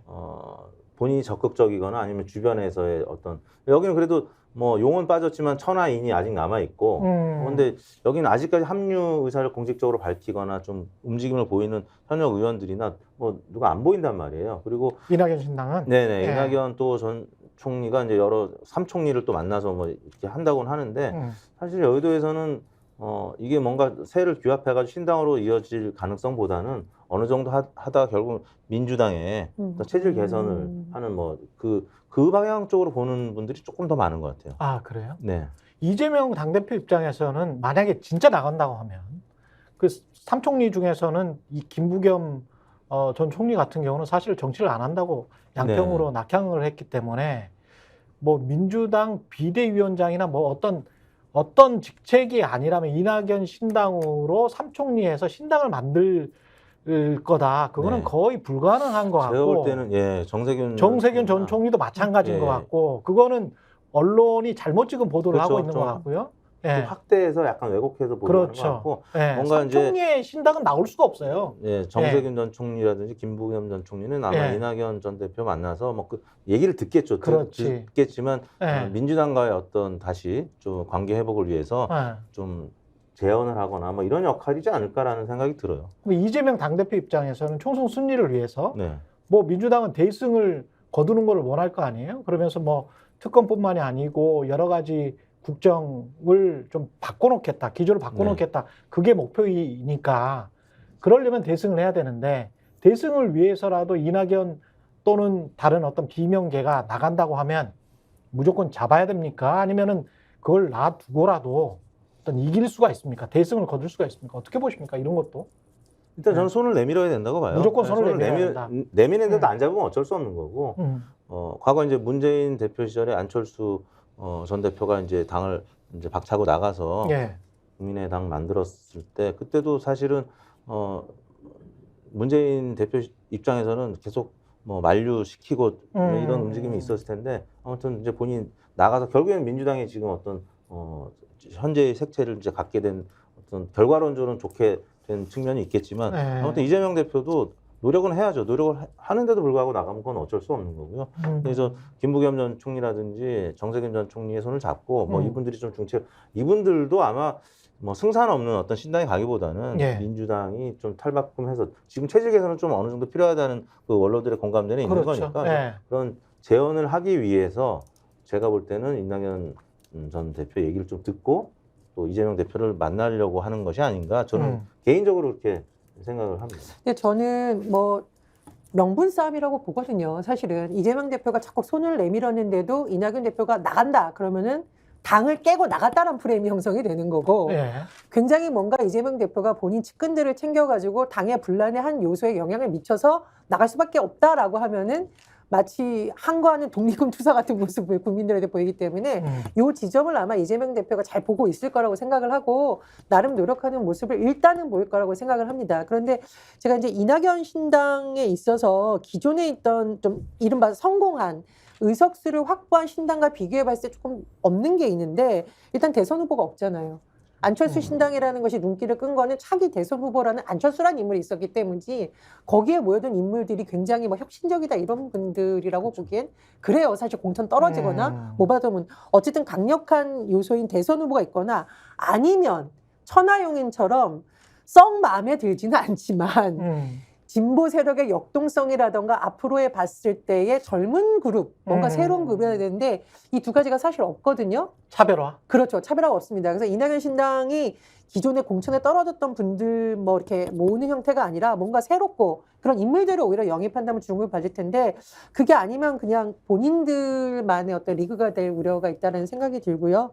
또 하나는 이제 일부 언론에서는 이른바 삼총리를 중심으로 한 뭐 공천관리위원장이라던가 뭐 비대위 얘기를 하는데 근데 전 이거는 국민들에게 보이기에 그렇게 썩 관심을 끌지 못한다. 삼총리 중심의 비대위. 네, 뭐 비대위나 공천관리위 얘기가 나오는데 이게 잘못하면은 과거의 민주당 주류들이 다 손잡고 이렇게 개파간 분배처럼 보일 수가 있잖아요. 그러네. 국민은 끊임없이 혁신과 그러네. 쇄신을 양당에 모두 요구하고 있고 한동훈 비대위는 어쨌든 인물을 영입해서 그런 걸 보여주려는 이미지를 만들 거고 이쪽은 그냥 과거의 당을 깨지지 않는 수준에서 개파별로 그냥 잘 나눠주는 것처럼 만약 보인다면 그것도 그렇게 좋은 건 아니다라고. 통합이라도 혁신적 통합이 돼야 그렇죠. 국민들에게 소구할 수 있을 것이다. 네. 근데 뭐 모든 게 명분 싸움이다라는 말에 동의를 하는데 그 명분 싸움이라는 게 결론적으로 어떻게 돼야 되냐면 공천 문제에서 결국은 다 불거지게 돼 있거든요. 그러니까 지금 이 새 총리라는 전직 총리라는 분들의 공통 분모는 뭐냐면 결국은 공천에서 본인들의 측근 내지는 가까웠던 사람들 또는 이제 공천과 연관된 부분에서 어떻게 명분을 잘 살리냐 이 부분에 이제 공통 분모가 있는 것이고 그게 잘 되면 사실 이낙연 전 총리도 결국 그 신당을 만들고 이럴 이유는 없는 거예요, 사실. 그 부분이 잘 되면. 근데 요 세 사람 간의 이해관계가 일치하지 않는 부분은 뭐냐면 그래서 그럼 그 끝에 신당을 만들 거냐에 대해서는 이해관계가 일치하지 않는 거죠. 그 신당 만든다고 하는 사람은 이낙연 전 총리밖에 없는 것이고 나머지 두 명은 그것까지는 아닌데 그렇게 이제 하고 있는 국면이라면은 이낙연 전 총리는 좀 다른 것 같지 않아요? 그러니까 대선 국면에서 어떤 보복 심리, 근데 이제 복수심, 그때의 서운함, 그때 뭐 이낙연 후보를 지지했던 사람들은 아직도 그게 있는 것 같던데 보니까. 그거는 이제 내면의 문제인데 저는 또 이낙연 그 내면의 문제에서는 이낙연 전 총리의 정무적 판단에 실패도 있다고 보고 왜냐하면 그런 심리 내지는 또 이낙연 전 총리 주변에 진작부터 신당을 이낙연 중심으로 해야 된다라고 주장하시는 분들이 있었어요 원래 있고 이거를 강하게 뭐 우리가 알아서 준비도 하겠습니다 뭐 이런 분들이 있는데 거기에 이제 굳이 넘어갔어야 되는 거냐라는 의문이 저는 있는데 그렇게 가볍게 움직일 일이었어야 됐느냐는 의문이 있는데 국민의힘에서 소위 말하는 이준석 전 대표의 이준석 신당 전략이라는 게 지금은 어쨌든 이준석 전 대표가 신당을 하는 쪽으로 갔으니까 저거는 이준석이 신당을 하는 거구나 이렇게 됐지만 그 전까지는 저게 무슨 이준석의 전략일 거야 이런 분위기가 있었잖아요. 이준석이 저러다가 유턴해가지고 뭔가 요구사안이 받아들여지면 유턴해갖고 국민의힘으로 올 거야 이런 게 있었잖아요.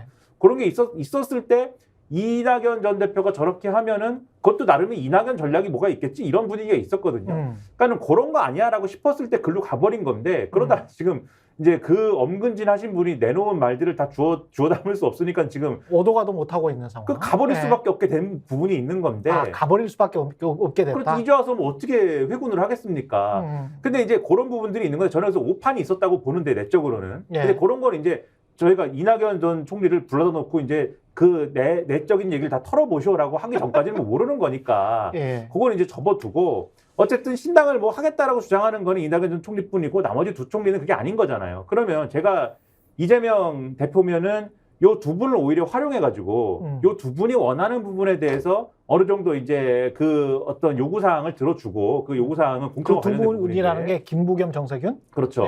그리고 요 두 분을 활용해서 이분이 이제 신당하겠다라는 거를 어느 정도 만류하고 좀 중재하고 이런 모양새를 좀 만들고 이러면서 명분을 취할 것 같은데 그러면 그거를 수용할 수 있는 부분이 공천이라고 말씀드렸잖아요. 그러면 여기서의 이제 무게중심이 뭐가 필요하냐면 이재명 대표는 결국은 차기 대권을 한 번 더 하기 위해서 이번 공천 국면에서 자기 사람을 잔뜩 심어가지고 한 번 더 그러면 이 대망을 도모할 것이다. 대망론을 도모할 것이다. 이 구도가 있는 거잖아요. 그러면 내가 그런 구도는 아니고 나는 정확하게 이번에 공천을 매우 공정하게 매우 형평성에 맞게 할 거야라는 거를 굉장히 강하게 주장할 수 있는 구도로 공천을 해야 되거든요. 그래야 그러면 내가 이렇게 공정하게 공천을 하고 있음에도 불구하고 정세균, 김부겸 이 두 분이 자꾸 물러나라든지 통합을 하라든지 이렇게 주장하는 게 결국은 지분 챙기기 아니냐, 지분 요구하는 거 아니냐라는 반론이 그래야 먹혀서 이 두 분에 대한 어떤 뭐랄까 힘겨루기 상황에서 통제가 가능한 거죠. 근데 지금 언론을 통해서 보도가 되고 이런 걸 보면은 이게 뭐 공정한 어떤 형평성 있는 공천이 맞느냐에 대해서는 이게 뭐 보수 언론의 전략이 그런 건지 아니면은 뭐 어떤 이간질이 있는 건지는 제가 모르겠습니다만 이거 좀 이상한데? 라고 하는 보도들이 여러 가지가 지금 있는 거잖아요. 과거에 예를 들면은 뭐 이 운동권들은 무슨 맥락인지 알아요. 운동권 출신들은 과거에 뭐 뿌락지 사건 뭐 이렇게 돼가지고 뭐 이 때리고 이래가지고 폭행 사건 이렇게 돼가지고 이제 전 그런 그래서 거- 모르는구나. 그게 무슨 뭐 난리가 나고 이런 사건들이 네. 사례들이 있어서 네. 그런 전례가 뭔지 아는데 국민들이 볼 때는 아니 저런 사건이 있었는데 저 사람 왜 공천 주냐 네. 이런 사례도 있고 또 음주운전 한 분 공천 받고 이런 거 네. 이런 게 이제 윤창호법 이전에 이제 뭐 사건이어서 그러나 요게 감점 요인이 아니었습니다. 이렇게 예, 설명하는 부분 예. 등등에 이 사람이 이런데 왜 공천 받았지? 근데 이제 공천 탈락하신 분 중에는 당하고의 어떤 그러한 어떤 유기적인 협력 관계가 잘 안 돼가지고 이분은 공천 탈락입니다라고 하는 부분. 이분은 지금 이낙연 시작하겠다는 거잖아요. 최성 전 고양시장 이런 분들은. 그러니까 이런 부분들이 자칫 잘못하면은 자기 편만 공천 주고 자기 편 아니면 공천 안 주는 거냐. 요런 설명으로 돼버릴 수가 있는 거여서 아니 근데 이런 저런 이런 게 보도가 나오면 예. 설명을 잘해야 되거든요. 아니 그러니까 지금 잘 되는 것 같지 않다. 저런 논란들이 나오는 게 좀 이상한 게 아니 그냥 다 경쟁을 해놓고 여론조사로 가장 경쟁력 있는 사람을 그냥 픽하면 선택하면 되지 않습니까? 네. 예, 그게 가장 아무 소리도 못 할 거 아니에요. 당원들이랄지 당원 50% 지금 저 여론조사 50%입니까? 그러면 관련해서 그냥 똑같이 지금 현재 룰대로 하겠다. 당원 50%, 여론조사 50%. 근데 뭐 그 인지도 높고 경쟁력 있는 사람 그리고 크게 무슨 뭐 도덕적으로 결함만 없으면 다 본선에는 올려주겠다. 그런 어떤 큰 그림을 가지고 이야기를 하고 그 다음에 뭐 누가 뭐 아주 사전 경쟁에서 예선에서 탈락했네 맞네 이런 이야기를 안 해버리면 되잖아. 그러면 뭐 무슨 말을 못 할 것 같은데 왜 이런 말이 나오는지 그것도 좀 관리 문제가 아닌지 그런 생각도 들고요. 과거 예. 정치가 그랬으니까 과거에는 이제 뭔가 그 개파의 수장들이 만나면은 챙겨줘야 총선 전에 돼. 뭐 이제 그런 이제 공천 과정에서 예. 뭐 몇 석 챙겨주고 뭐 이런 게 있었는데 사실 말씀하신 대로 지금은 공천 룰이 어느 정도 당심 50% 민심 50% 이렇게 룰이 다 마련이 돼 있기 때문에 룰대로 그냥 하면 뭐 돼요. 예를 들어서 예. 뭐 정세균 전 총리나 아니면 김부겸 전 총리의 뭐 개파 의원들이 있다라고 했을 때 이재명 대표한테 그거를 뭐 부탁을 한다고 한들 그게 사실 공천을 받는데 뭐 크게 도움이 안 돼요. 그렇지, 직접적인 그렇지. 도움은 안 된다고. 뽑는 사람들은 국민들인데. 네, 근데 다만 이게 반명이 아니라 내 개파의 의원들, 뭐 정세균 전 총리나 김부겸 전 총리 이제 개파 의원들이 많지도 않지만 그분들이 이재명 대표하고 이 왼수지간이 아니다, 반명이 아니다라고 하는 정도만이라도 경선에 뭐 유리한 지형이 되니까. 그러니까 이제 자기 개파 의원들을 위해서라도 이제 어느 정도 절충안을 마련할 가능성이 있고. 그리고 저는 김부겸 전 총리가 혹은 뭐 정세균 전 총리가 이제 대권의 욕심을 완전히 버렸다고는 생각하지 않아요. 그분들은 한때 꿈을 꿨던 분들이고 그리고 지금도 주변에서 계속 꿈을 불어 넣어주고 있는 참모들이 있을 거예요. 우리 좀만 더 기다려보자. 때가 올 것이다. 이렇게 보는 분들이 있을 거기 때문에 그래서 이재명 대표가 갖고 있는 그 팬덤 정치 이제는 개딸이라는 표현을 안 쓰기로 했지만 또 팬덤 정치하고 사실 척지면 안 되거든요. 그분들하고 이제 또 그 팬덤하고 잘 좋게 지내야지 나중에 가능성이 1마리라도 있기 때문에 그런 차원의 움직임일 것이고요.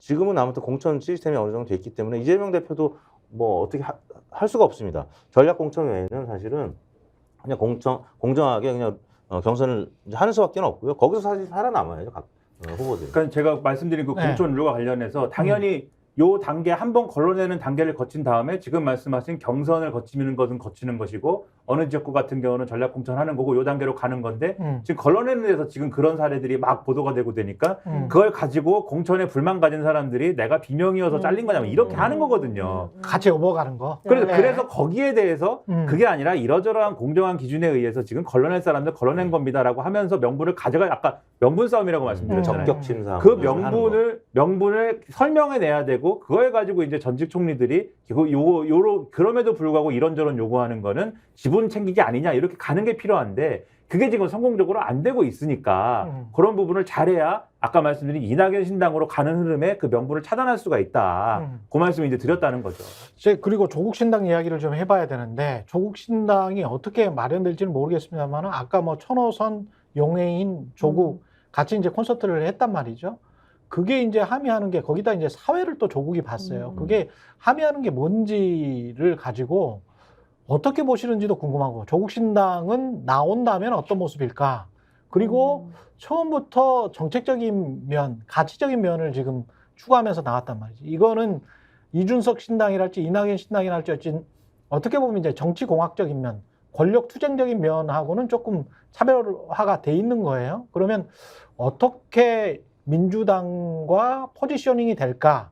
그 부분도 굉장히 좀 관심일 거란 말이죠. 어떻게 보시는지 궁금하네요. 저는 이렇게 조국 신당의 단독적인 정보, 이렇게 정당 형태가 아니라 용해인 의원이라던가 뭐 전직 뭐 여러 가지 계열 예. 의원들에게 같이 흡수하는 본인이 예. 거기 참여하는 형태로 나올 가능성도 있다라고 보거든요. 그리고 민주당 지지층이 봤을 때는 저 당은 오히려 완전히 다른 당이 아니라 범민주당으로 볼 확률이 굉장히 높습니다.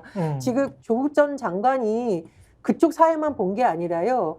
일부 민주당 예비 후보라고 불릴 만한 사람들의 출판 기념회에 뭐 축사를 보낸다던가 이런 게 있어요. 맞아. 그게 지금 네. 이게 민주당 타이틀을 맞아, 달고 맞아. 있는 후보들 네. 입장에서 만약 조국 전 장관이 나왔는데 마이너스라면 그런 일을 할 이유가 없는 거죠. 그렇지. 그리고 조국 전 장관이 뭐 북콘서트를 가거나 지방 행사를 할 때 엄청나게 많은 사람들이 오는데 그 사람의 대다수가 또 민주당 지지층하고 겹친단 말이에요. 그러니까 국민들이 어떻게 보느냐가 굉장히 중요한데 조국 신당이라는 독자적 형태이든 범민주 개혁 세력이라는 명분을 내세우는 신당의 한 멤버로 들어가든 제가 보기에 지지층은 이게 범민주당 세력이지만 뭐 어쨌든 한번 기대 볼 만하다 이런 지금 프레임이 형성되어 있는 거고 이게 천하용인을 중심으로 한 그 당을 바라보는 보수권의 심정하고 좀 다른 포지셔닝이라고 생각이 듭니다. 이택수 대표님. 요즘 선거에서 주요 이제 전략은 사실 이제 언더독 효과에 기댄 캠페인을 했을 때 효과가 예. 좀 높아요. 그러니까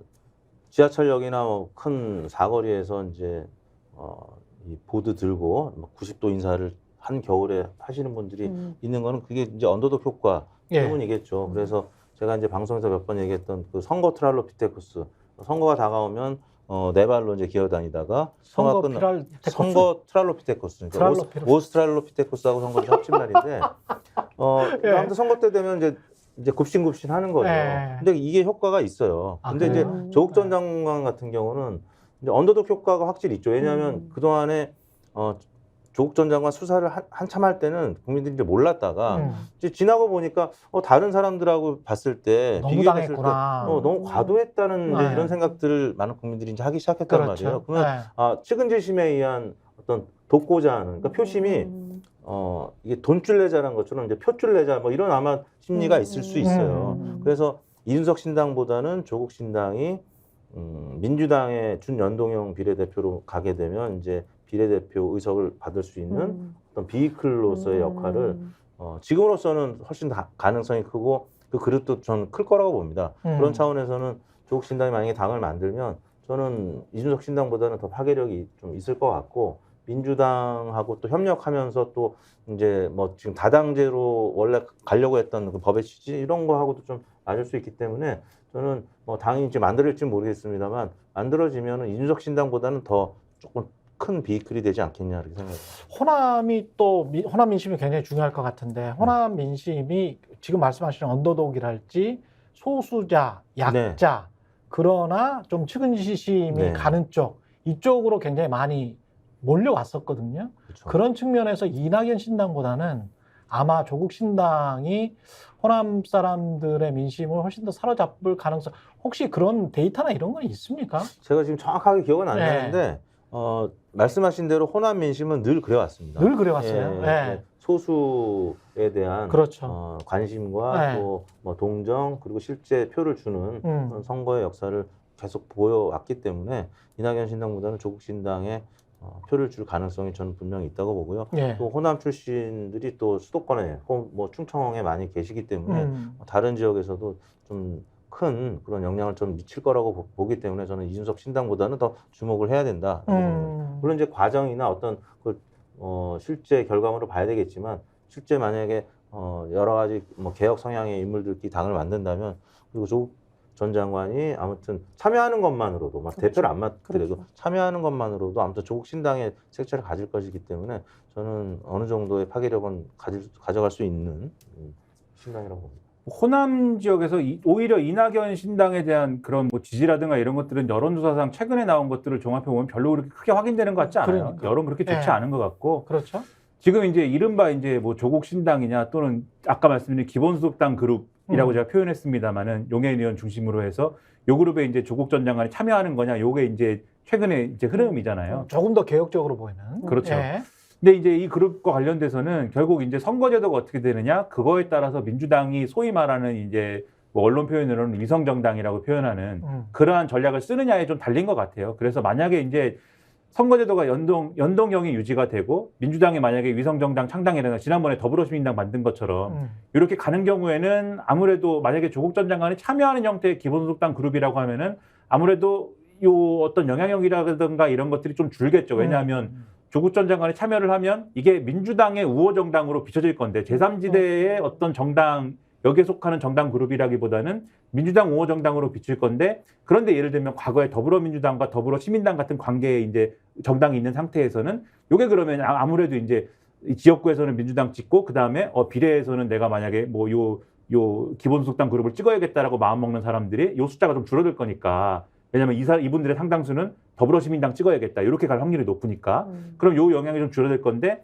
그렇지 않고 만약에 민주당이 뭐 그게 아니라 위성정당 창당하지 않고 알아서들 이 비례정당과 관련해서 찍으세요라고 하면 상당히 파괴력이 큰 정당이 그러면 되겠죠. 그래서 그렇게 되는 거냐를 한번 봐야 될 것 같고 그게 아니라 이제 연동형으로 유지가 안 되고 최근에 좀 뭐 논란이 있긴 하지만 병립형으로 돌아간다. 그러면 이제 계산이 좀 복잡해질 것 같아요. 그러면 이제 다른 어떤 제3지대 신당에 속하는 그러한 정당들이 창당을 어떤 형태로 하느냐 이런 분야에 따라서 성적이 많이 달라질 것 같은데 그럼에도 민주당에 어쨌든 좀 가까운 정당으로 이렇게 판별될 확률이 높아서 그거에 따라서 좀 성적이 달라진다 이렇게 봐야 될 것 같고 전반적으로 이제 이게 결과적으로는 어쨌든 요 조국 전 장관의 참여에 따라서 민주당이 갖고 가는 성적이나 이런 것도 달라질 것으로 아마 요 민주당 내 전략가들은 좀 볼 것 같아요. 왜냐하면은 만약에 조국 전 장관이 총선에서 모습을 드러내지 않으면은 이제 소위 말하는 국민의힘의 한동훈 비대위원장이 얘기하는 주제 중에 하나가 이제 없어지는 거잖아요. 조국 전 장관과 관련된 주제가 그 얘기를 못 하게 되는 걸 텐데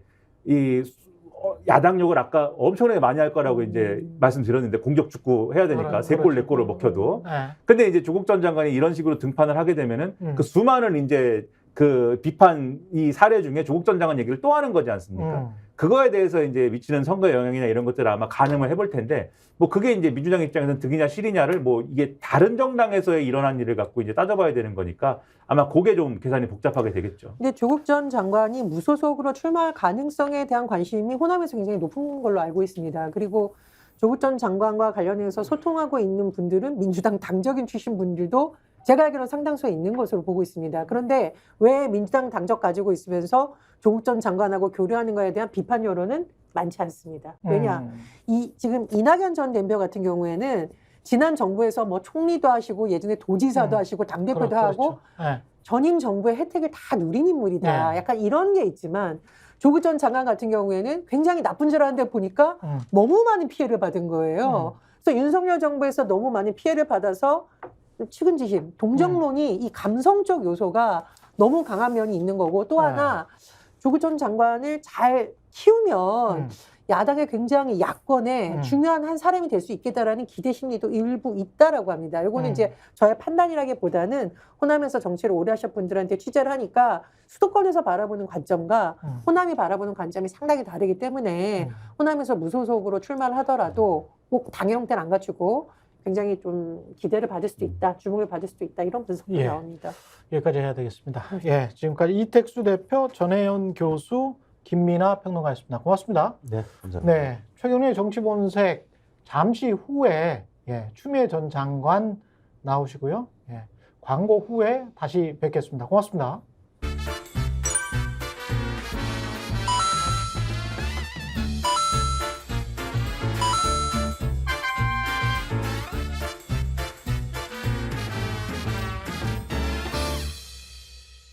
김소형 쌍화골드 쌍화차가 그리운 예정입니다. 이럴 때는 김소형 쌍화골드 한 박스 사면은 또 한 박스 준다는 거야. 야, 이거는 엄청난 폭탄 이벤트. 그렇죠. 네, 따뜻한 쌍화차 드시고 건강하시기 바라겠습니다. 혹시 지인에게 묻지 마식으로 가입하신 건 아닌가요? 보험에도 점검이 필요합니다.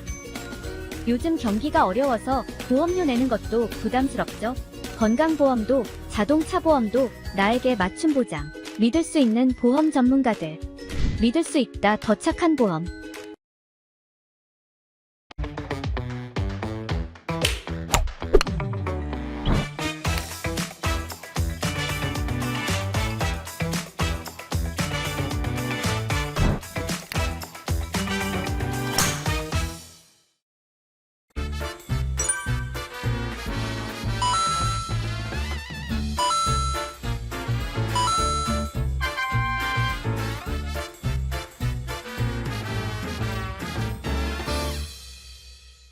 김소형 쌍화골드 쌍화차가 그리운 예정입니다. 이럴 때는 김소형 쌍화골드 한 박스 사면은 또 한 박스 준다는 거야. 야, 이거는 엄청난 폭탄 이벤트. 그렇죠. 네, 따뜻한 쌍화차 드시고 건강하시기 바라겠습니다.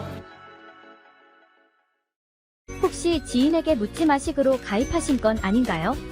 보험에도 점검이 필요합니다. 요즘 경기가 어려워서 보험료 내는 것도 부담스럽죠? 건강보험도 자동차 보험도 나에게 맞춤 보장. 믿을 수 있는 보험 전문가들. 믿을 수 있다 더 착한 보험.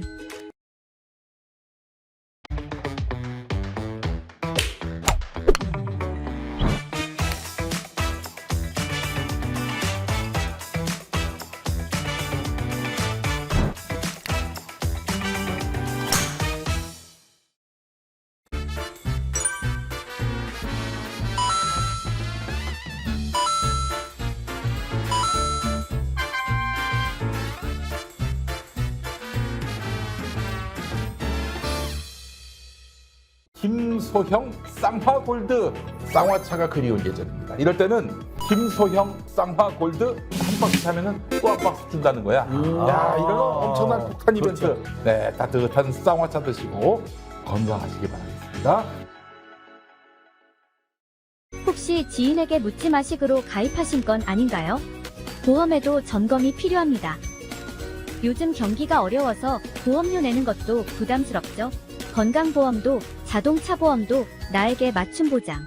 믿을 수 있는 보험 전문가들. 믿을 수 있다 더 착한 보험.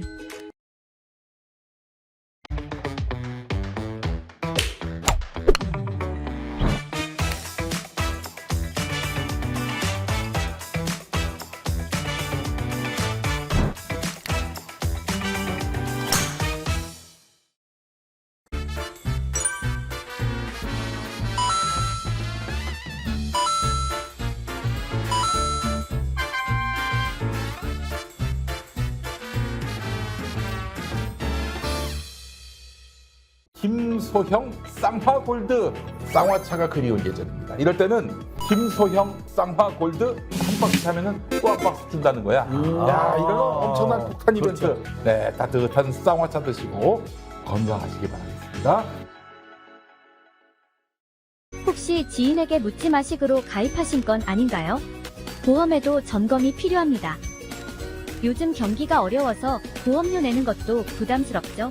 건강보험도 자동차 보험도 나에게 맞춤 보장. 믿을 수 있는 보험 전문가들. 믿을 수 있다 더 착한 보험. 네, 윤석열 대통령이 검찰총장 시절 받은 정직 2개월 징계를 취소해야 한다고 항소심 재판부가 판단했습니다. 1심 판단을 완전히 뒤집은 것인데요. 그래서 모셨습니다. 추미애 전 법무부 장관 나오셨습니다. 안녕하세요. 네, 네. 안녕하기가 어렵나요? KBS에서는 가끔 뵙습니다만은, 네. 예, 스픽스로 제가 오고 난 다음에는 이제 네. 처음 뵙고, 네. 그 과거에 대선 후보급 인분으로는 처음 나오신 것 같아서 맞습니다. 기억력 예, 좋으십니다. 예, 굉장히 좀 반갑습니다. 네. 예, 또 제가 또 진행한다고 하니까 또 나오신 것 같아가지고. 그럼요. 네, 네. 예, 그 몇 안 되는 예. 네, 정직하게 사무를 아유, 보시고 고맙습니다. 예. 말씀해 주시니까. 네. 이 상황 자체는 정직 2개월 징계를 취소해야 한다라고 네. 항소심 재판부는 판단을 했는데 부당하다라고 생각하실 것 같아요? 말이 안 되는 재판이죠. 말이 안 된다. 네. 예. 재판이라고 하기가 부끄러울 정도로 네. 과정에서 문제가 있었습니까? 아니면 결과가 문제가 있었습니까? 둘 다 문제가 있었어요. 예. 네. 그 재판부 판결문에 이렇게 표현합니다. 적법 절차는 입법, 사법, 행정을 망라해서 두루 적용돼야 된다. 그런데 이건 행정에 대한 그렇죠. 인사권에 대한 거잖아요. 예. 막상 사법의 적법 절차는 안 지켰어요. 네. 원고, 피고, 대립된 당사자를 전제로 하는 것이 재판이잖아요. 그렇죠. 원고, 피고가 대립돼 있지 않습니다. 똑같은 범죄적 의혹을 가지고 한 사람은 측근 비리라고 해서 감찰방해, 수사방해로 징계가 된 사람이고요. 예. 네. 한 사람은 그 감찰방해, 수사방해의 동기를 제공한 범죄 연루 의혹이 있는 사람이에요. 근데 윤석열과 한동훈을 말씀하시는 거죠? 네네. 근데 범죄를 감추기 위해서 어떻게 했어요? 핸드폰 비번도 안 풀었죠? 안 예. 풀고, 예. 네, 사실은 압수수색 당했으나 예. 그 압수수색을 무용하게 만들어서 사법 방해를 한 거예요. 그런 사람이 법무부 장관 되는 자체가 어불성설인 거죠. 그런데 바로 그런 사람을 원고가 자기 이해관계를 풀기 위해서 피고로 지명을 한 거예요. 인사권을 행사한 거예요. 그렇죠. 그럼 원고 예. 피고가 한 몸이다. 한 몸인 거죠. 예. 대립되지가 않잖아요. 예. 그런 재판은 거부해야 되는 거죠. 그것이 해소가 될 때까지. 예. 예를 들어 뭐 법무부 장관이 바뀐다든지 아니면 원고가 대통령 지위에서 내려온다든지 그 원인 관계가 해소될 때까지 재판이 중단돼야 되는 거거든요. 그렇군요. 네. 그런 식으로 봐야 될 것 같습니다. 네. 추미애 전 법무부 장관 같은 경우는 그때 법무부 장관일 때 이제 징계를 하신 거잖아요. 네네네. 그리고 1심 재판은 그 이후에 연장선상에서 벌어졌는데 그때는 그게 정당하다라고 나왔단 말이죠. 그럼 변호사의 네. 문제도 있는 겁니까? 전혀 없죠. 예. 변호사는 그 다음에 2심의 변호사. 2심의 변호사는 피고 한동훈의 감독 아래에 있는 정부 법무공단 소속의 공단 변호사예요. 소속이더라고요. 예. 그러니까 전혀 방어를 하지 않죠. 피고 음. 입장에서 공익을 수호하지 않죠. 이건 행정소송이어서 예. 정부 인사권에 대한 정당성을 가지고 적극적으로 방어해야 되는 입장이거든요. 공익 수호를 해야 되는 입장인데 그 공익 수호를 적극적으로 안 하는 거죠. 근데 이렇게 변호사가 네. 원고 측의 변호사가 증인 신청을 한 명도 안 한다. 네. 그러는 경우도 있습니까? 없죠. 이 지금 0이던데요, 보니까. 예, 증인 신청이 없어. 네. 예. 그리고 피고 쪽인 네. 윤석열 측의 변호사는 네. 예, 증인 신청을 많이 했어. 네. 그리고 원고 쪽에서 나오겠다고 하는 박은정 검사였나요? 네. 예. 거기는 뭐 부르지가 않았고. 그러니까 네. 감찰의 부당성을 가지고 원고가 주장을 하면 예. 피고 쪽에서는 감찰을 했던 법무부를 대변해서 감찰이 적법하고 정당했다를 적극적으로 항변을 해야지 되잖아요. 그렇지. 네.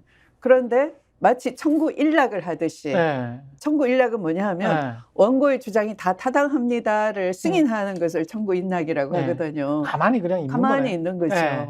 그 항변도 안 하고 반박도 안 하고 예. 반대 논거도 안 내고 말씀하신 것처럼 그걸 다 알고 있는 증인, 감찰을 진행했던 박은정 감찰 담당관, 절차도 알고 실체도 아는 거죠. 네. 그리고 또 징계 청구를 했던 전임 피고였던 피고 법무부 장관 이제 소외인이 돼가지고 자유인이 돼 있는 거잖아요. 불렀으면 증인 신청 불렀으면 당연히 네. 나갔을 것이다. 당연히 네. 네. 부르라고 또 페이스북에 또 얘기도 했어요. 근데 공단 변호사로부터는 연락이 안 왔고. 네.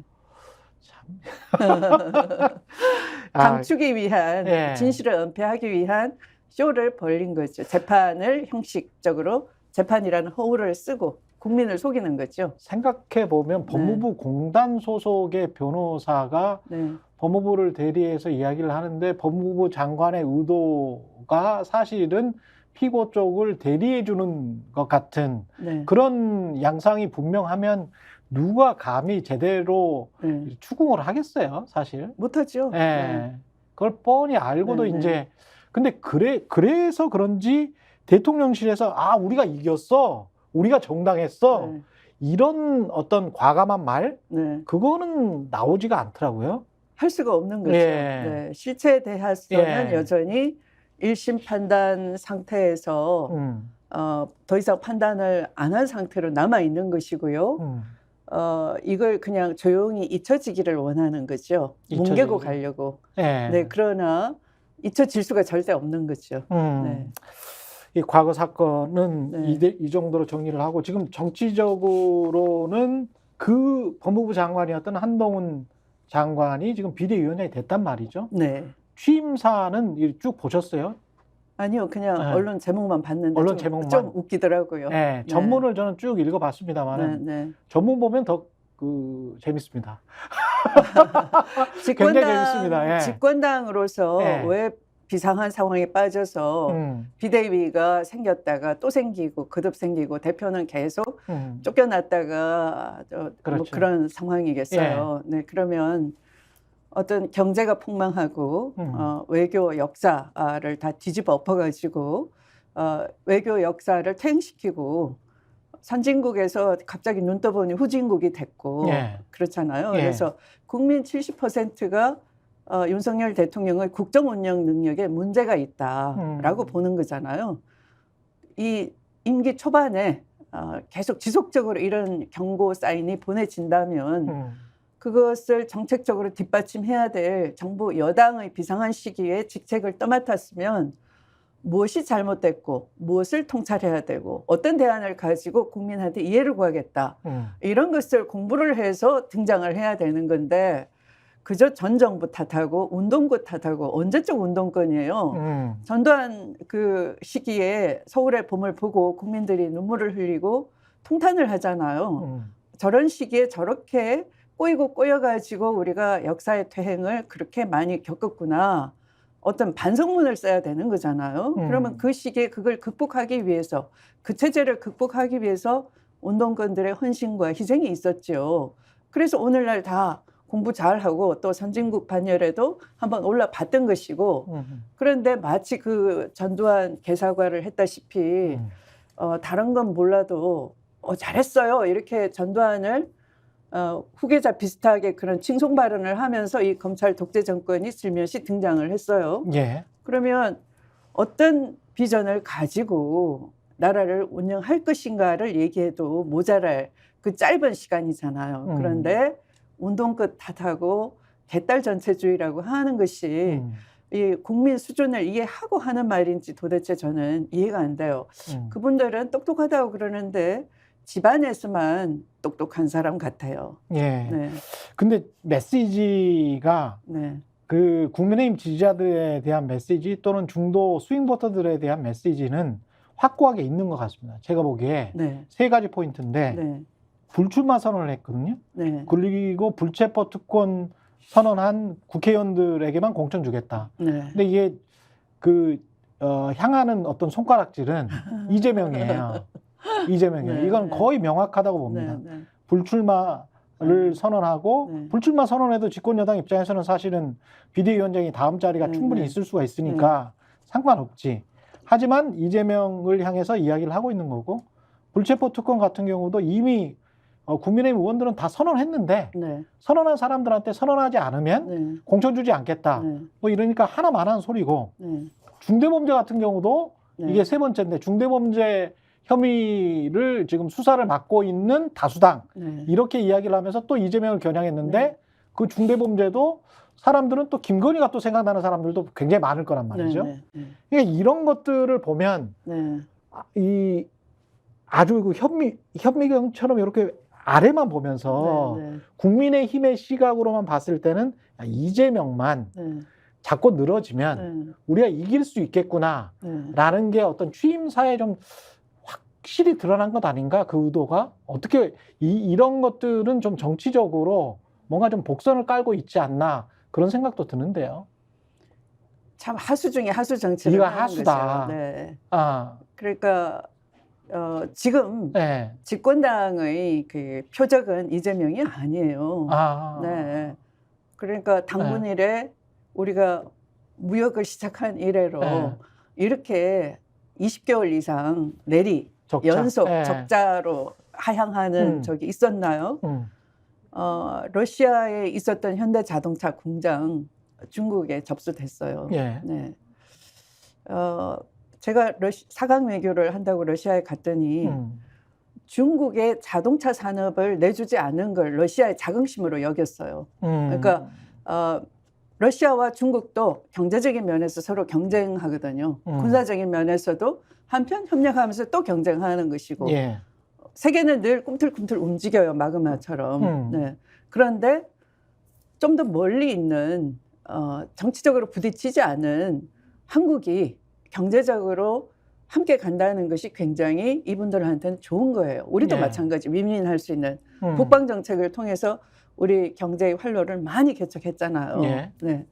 그래서 정치적으로도 부딪히지 않고 경제적으로도 파트너십을 구축할 수 있고 또 북한 문제를 함께 협력해서 풀 수 있는 파트너라고 굉장히 나름의 그 북핵을 해결하기 위한 노력도 해주고 그런 걸 보면서 지금은 외교적으로도 우리가 고립되고 북핵도 오히려 미사일 쏘고 하는 것들이 러시아의 기술적 지원을 받아서 북한이 오히려 박차를 가하고 있죠. 예. 능력의 고도화가 지금 이미 다 실현되고 있는 거잖아요. 그러니까 외교 안보 위기도 초래하고 경제적으로도 대손실을 가지고 오는 이런 어리석은 일들을 하는 것을 빨리 시정하는 것이 문제인 것이지. 집권여당의 비대위원장으로서 네, 국정기조를 좀 전환시키는 노력. 이재명의 그 예. 되지도 않는 말도 안 되는 날조한 사법 리스크 그것은 이재명만 고달프게 하는 것인데요. 우리 국민은 한번 길 위에 김대중을 보면요. 그런 오랫동안의 고난을 통해서 사람이 크는 겁니다. 예. 네. 지금 이재명을 키우고 있는 거예요. 오히려. 네. 예. 네. 그러면 한동훈의 비대위원장 취임사는 한동훈, 윤석열 아바타로서의 한계를 그대로 노정한 것이다. 그렇게 그냥, 보시는 거네요. 그냥 예. 어쩌면 주술적인 주술적인 네. 계속 외침, 주문. 주술적인 계략이 예. 더 씌워져 있고 또 시각이 굉장히 편협하고 좁은 거죠. 예. 아마 그 윤석열 대통령 부부의 오다대로 그대로 시행하는 어나더 브라더가 아닌가. 네. 어라더 브라더. 네. 예. 그 바뀔 가능성은 없습니까? 없는 것 같은데요. 없어요. 네. 예. 그 취임사가 그러하다 그러면 예. 유치하지 않습니까? 치졸하고 옹졸하고. 예. 네. 그러면 네. 없다. 그러면 국민의힘은 계속 이제 공격 위주의 네. 이재명 비난, 민주당 네. 비난, 586 비난 네. 이렇게 하면 어느 정도 그래도 득점할 수 있지 않을까, 그런 콘크리트층은 있지 않나, 그런 생각일까요? 없을 거예요, 아마. 왜냐하면 그 박근혜 대통령 때 한번 생각해 보면 예. 최순실 그 게이트가 터졌을 때 예. 최순실이 시키는 대로 한다라는 거에 국민들이 분노를 했잖아요. 그렇죠. 네. 그렇죠. 그럼에도 불구하고 박근혜 대통령은 나름의 어떤 그 코너에 몰렸어도 계속 설득하고 비전을 제시하려고 하는 그 노력은 볼 수가 있었어요. 네. 그래도 얘기의 주제는 좀 컸다고요. 그렇죠. 어떤 예. 경우에도. 네. 취임 초기 때도 남북 화해나 뭐 이런 이야기 그렇죠. 많이 했었죠, 네, 사실은. 네. 예. 대통령 후보 시절에는 훨씬 더 어떻게 보면 이 진보 진영의 기본소득 이야기도 했었고. 네네. 예. 이슈까지도 끌고 차용해가지고 나름의 뭐 어떤 국민에게 화려하게 보이고 그랬잖아요. 예. 아, 저런 오히려 보수가 진보적 얘기하니까 어떻게 보면 더 지지를 더 많이 받고 영역이 확대돼서 더 많은 선물을 줄 수 있겠다 국민들이 착각하게 만들기도 했죠. 예. 네. 근데 그거를 따라하지도 않아요. 이 검찰 독재 정권은. 어떻게 보면 그런 통합적인 네. 제스처도 없다. 전혀 없죠. 말이라도 그렇게 안 하죠. 지금 보면. 네. 그것은 검찰 권력으로 국민을 공포에 몰아넣고 정말 뭐 그 교육부 그 공무원이 국민을 뭐 개돼지처럼 발언을 해서 해고도 당하고 또 예. 네, 그런 문제도 야기했지만 예. 실제 국민을 그렇게 취급하는 거 아닌가. 국민을 문외적인 단순 군중으로서 몹이라고 하죠. MOB. 예. 그냥 순치된 채로 주권자로서 깨어있는 시민이 아니라 예. 홍보하는 대로 따라주고 동원이 가능한. 네, 동원되는 예. 군중으로서 만들려고 하는 거 아닌가. 그게 법 기술로 가능하다. 검찰을 동원해서 계속 고소고발하고 언론을 통해서 이 올가미를 씌우고 여론몰이하고 사법부 판단도 그렇게 공포 속에 몰아넣어서 제대로 된 판단이 불가능하게 한다면 또 언론 제보를 제대로 이 재갈을 물린다면은 얼마든지 강경 통치가 가능하다 하는 배짱이 세진 거 아닌가 싶어요. 지금 저 장알이라는 책을 네. 내셨는데 네. 이게 소설이라고 합니다. 제가 아직 읽어보지를 못해서. 네. 자유와 진실을 향한 외침. 네. 소설인데 자유와 진실을 향한 외침이에요. 네. 이게 무슨 환타지입니까? 판타지 아닙니다. 그러면 자전적 네. 소설입니까? 자전적이라고 제가 미리 얘기하면 재미가 없을 거예요. 아, 네, 그래요? 그렇게 보진 마시고 예. 그 우리가 소설 이상의 현실을 겪고 있어요. 네. 그럴 바에야 한번 소설을 써보자. 소설 써보자. 네, 예. 네.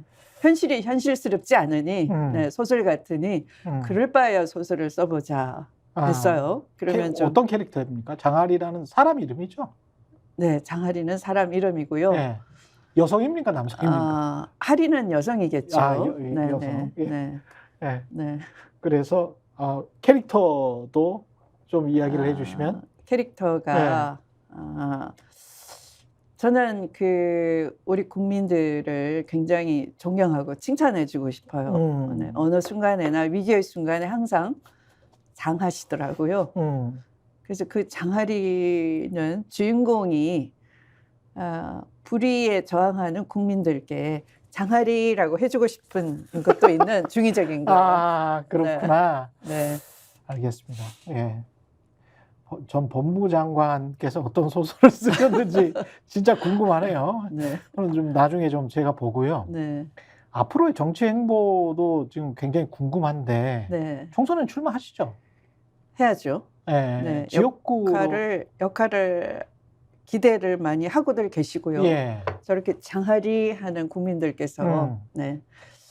가만히 있으면 안 되지. 네. 역할 해주세요. 그런 목소리가 분명히 들리고요. 예. 네. 지역구는 어디?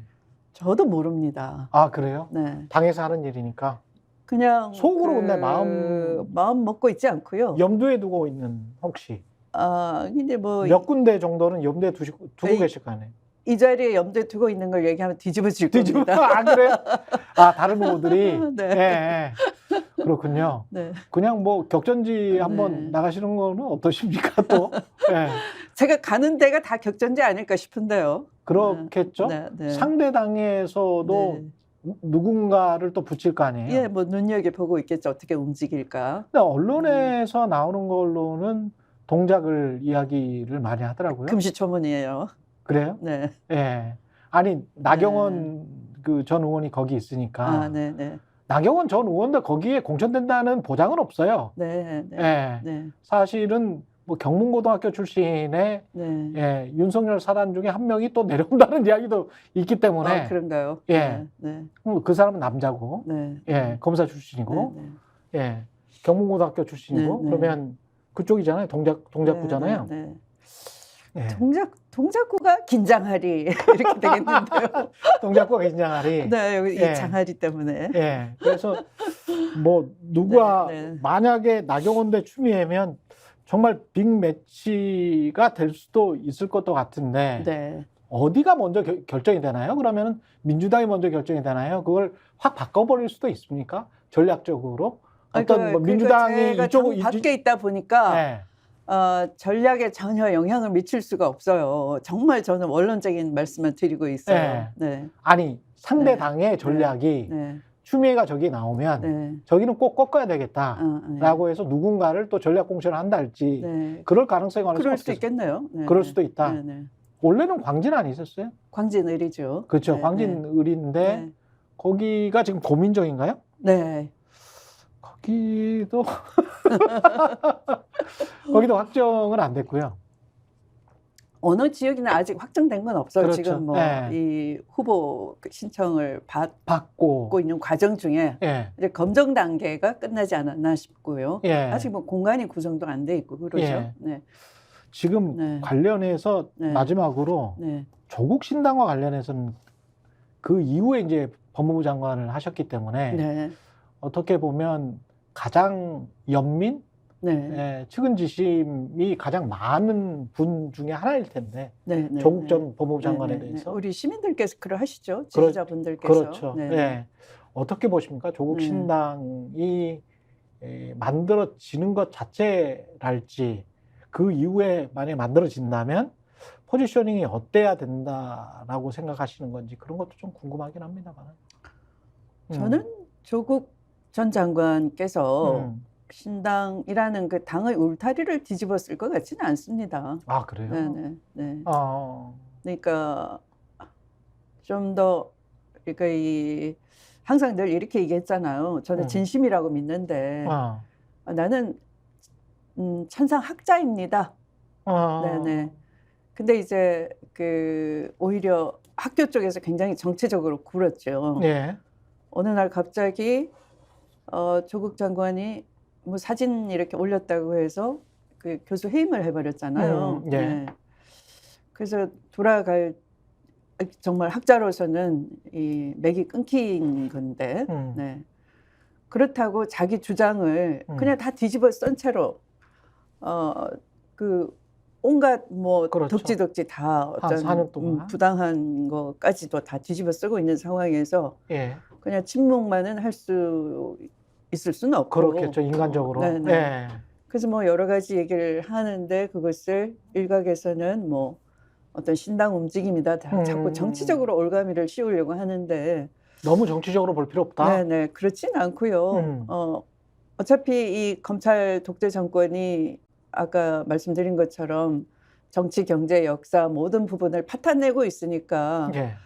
어떤 뭐 디케이 눈물인가 뭐 이런 책이나 수필 형식 또는 어떤 형식이 됐건 어떤 좌절한 국민에게 우리가 해야 될 일, 뭐 가불 선진국에서도 밝혔듯이 예. 우리한테 이런 과제가 있습니다. 어떻게 보면 시민 각성운동 우리 함께 awareness 좀 예. 깨우쳐보자. 예. 결국 노무현 대통령께서 말씀하신 이 깨어있는 깨어있는 시민이 가장 민주주의를 지키는 최고의 보루거든요. 그렇죠. 예. 검찰 개혁이 이렇게 오히려 되치기 당하고 한 것도 언론이 이상한 갈등 프레임 씌우고 또 메시지보다는 메신저를 공격해서 조국 장관한테 위선 프레임을 씌우고 했던 것들에 국민들이 이렇게 넘어가 버린 것도 있는 거거든요. 예. 결국 거기에 넘어가지 않은 건강한 민주주의를 지키는 정신적인 근육을 가질 수 있는 것도 어떤 시민적인 교양을 풍성하게 하는 것이다 라는 차원에서 하나의 지식인 운동가의 맨 앞에 서 있는 거 아닌가. 근데 그런 거 할 때마다 그런 발언 할 때마다 정치의 계절이니까 뭐 신당을 차릴 거야 이렇게 경계할 필요는 없다라고 생각해요. 그렇군요. 네. 현실 정치보다는 네. 정치를 통한 네. 운동, 정치 네. 운동을 한다. 사회운동. 사회 운동을 네, 한다. 네. 그게 더 나을 수도 있다. 네. 그런 말씀이신 것 같고. 네. 뭐 낫다 이런 것보다 지금까지 그렇게 순수하게 가고 계신 거 아닌가. 네네. 그런 생각으로 순수하게 네. 가고 있는 것이 네. 아닌가. 그걸 자꾸 정치적인 입장에서 예. 각을 세우거나 예. 경계하거나 출마한다고 뒤집어 씌워가지고 예. 정치 쪽에 오지도 못하게 한다거나 하는 건 바람직하지 않다라는 그렇죠. 거예요. 예. 마지막으로 한 가지만 더요. 이낙연 신당은 어떻게 보세요? 이거는 그 탄생을 할까요? 아니면은 이렇게 근데 뭐 하다가 제가 말만 하면 네. 저를 공격하더라고요. 예. 뭐 대선 때도 네. 저를 멀리하지 않으면 당신이 협조하지 않겠다 이런 소리 했다고도 들리고. 예. 네, 그래서 아주 저를 뛰지 못하게 발을 묶어놔 버렸죠. 예. 네. 그 정도로 네. 말씀은 마무리하시겠습니까? 이낙연 뭐 신당 제가 궁금하시면 예. 이낙연 전 총리를 불러다 아. 놓고 추궁을 좀 해보십시오. 그래요? 네. 예. 단호하게 추궁 좀 해보십시오. 그러면 한 가지만 더. 이재명 당 대표는 네. 확실히 이제 본인 메시지도 그랬고 네. 뭔가 당 통합 정책과 어떤 대승을 위해서 뭔가를 해야 되는 거는 맞잖아요. 지금 현재. 지금 이대로의 모습으로 쭉 민주당이 대승을 하기는 조금 좀 그렇잖아요. 뭔가를 해야 되는 거는 같은데 거기에 관한 뭐가 없을까요? 어떻게 보십니까, 그거는? 그것도 단단히 가스라이팅이 깃든 질문이에요. 아, 그래요? 네. 아, 저는 그렇게 보지 않습니다. 예. 네. 그러니까 이재명의 사법 리스크라고 예. 자꾸 전제를 해놓고 그게 진짜인 것처럼 사실은 사법 리스크는 사법 검찰 리스크에 세력이 관해서는 말을 안 했고요. 제가 검찰이 만든 예. 건데 예. 그래서 예. 사람들한테 사법 리스크 있는 이재명 예. 그래서 어떻게 선거를 치러 이대로 뭔가를 해야지. 그래서 비대위를 만들었어요. 예. 그래서 비대위에서 좋은 안을 내놨어요. 그러면 그 안을 받으면 되는데 그 안 토론은 안 하고 그 비대위가 이제 퇴장하고 나니까 또 물러나라. 당신 가지고는 민주당 안 돼. 또 이렇게 얘기하고 있어요. 근데 정밀한 여론조사를 보면 그렇지는 않거든요. 네. 또 오히려 안에서 자꾸 흔드는 건 문제지. 자꾸 회의감을 증폭시키고 사법 리스크 없는 리스크도 자꾸 만드는 정치 리스크 그게 더 문제인 것이죠. 네.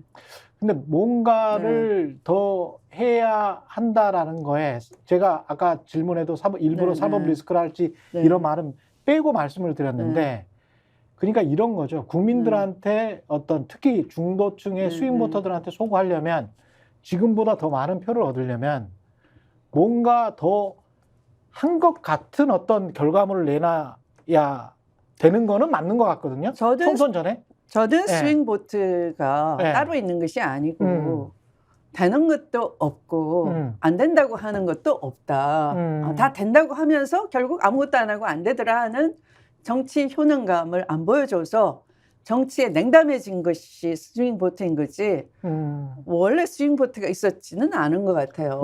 오히려 정치적 효능감을 보여주기 위해서 조금 더 개혁적인 정책, 개혁적인 방향, 혁신한다고 해놓고 태도. 혁신은커녕 혁신 반대 방향. 그냥 삼총리 내세워서 선대위원장 할 것처럼 한다든지 하면은 가만히 있던 민주당 지지해주고 싶은 사람도 마음의 문을 닫아버리겠죠. 대선 때 또 똑같겠네? 이렇게 돼버리겠죠. 오히려 좀 더 뭔가 달라져야 한다. 변해야 된다라는 거는 과감하게 혁신하고 확실한 혁신의 모습을 보이는 게 훨씬 낫다. 약속을 확실하게 해주고 그게 나은 거지. 할 듯 하다가 안 한다든지 기본소득 꺼냈다가 오히려 성장 정책이 더 낫다라고 후퇴한다든지 지금 자본이 계속 자본소득이 더 많은 이익을 벌어들이고 그렇죠. 노동의 기회는 줄어들고 기댈 때가 내가 세금 낸 나라밖에 없어요. 젊었을 때 열심히 일한 이 나라가 내가 이제 자산 격차는 확 늘어났죠. 계속 늘어나고 있고. 병들고 갈 데 없고 한데 나를 돌보지 않는다 그러고 긴축 재정하고 또 정권도 뺏겼어요. 그럼 민주당이 그 기본소득 후퇴한 거 잘못됐습니다. 반드시 해내겠습니다. 기회 주십시오. 이렇게 하는 것이 희망을 주겠죠. 유권자한테. 네. 근데 그게 중도층 소구력이 없다고 후퇴하면 어떻게 되겠어요? 지지자가 지지를 철회하겠죠? 중도화되겠죠? 네. 지금 민주당 지지자들은 좀 더 화끈한 정책, 개혁적인 정책으로 민주당이 확실하게 선을 긋고 그 색깔로 그냥 초지일관 가기를 원한다. 그런 말씀이시네요. 알겠습니다. 여기까지 추미애 전 법무부 장관이었습니다. 고맙습니다. 감사합니다. 내일 2부는 박지원 전 국정원장이 출연하는데요. 앞으로 수요일에는 고정 출연할 것 같습니다. 내일만 목요일 방송이고요. 앞으로 수요일에는 박지원 전 국정원장과 함께합니다. 오늘은 추미애 전 법무부 장관과 이야기 나눴습니다. 내일도 10시 50분 최경영의 정치본색 기대해 주시고요. 오늘은 여기까지 하겠습니다. 고맙습니다.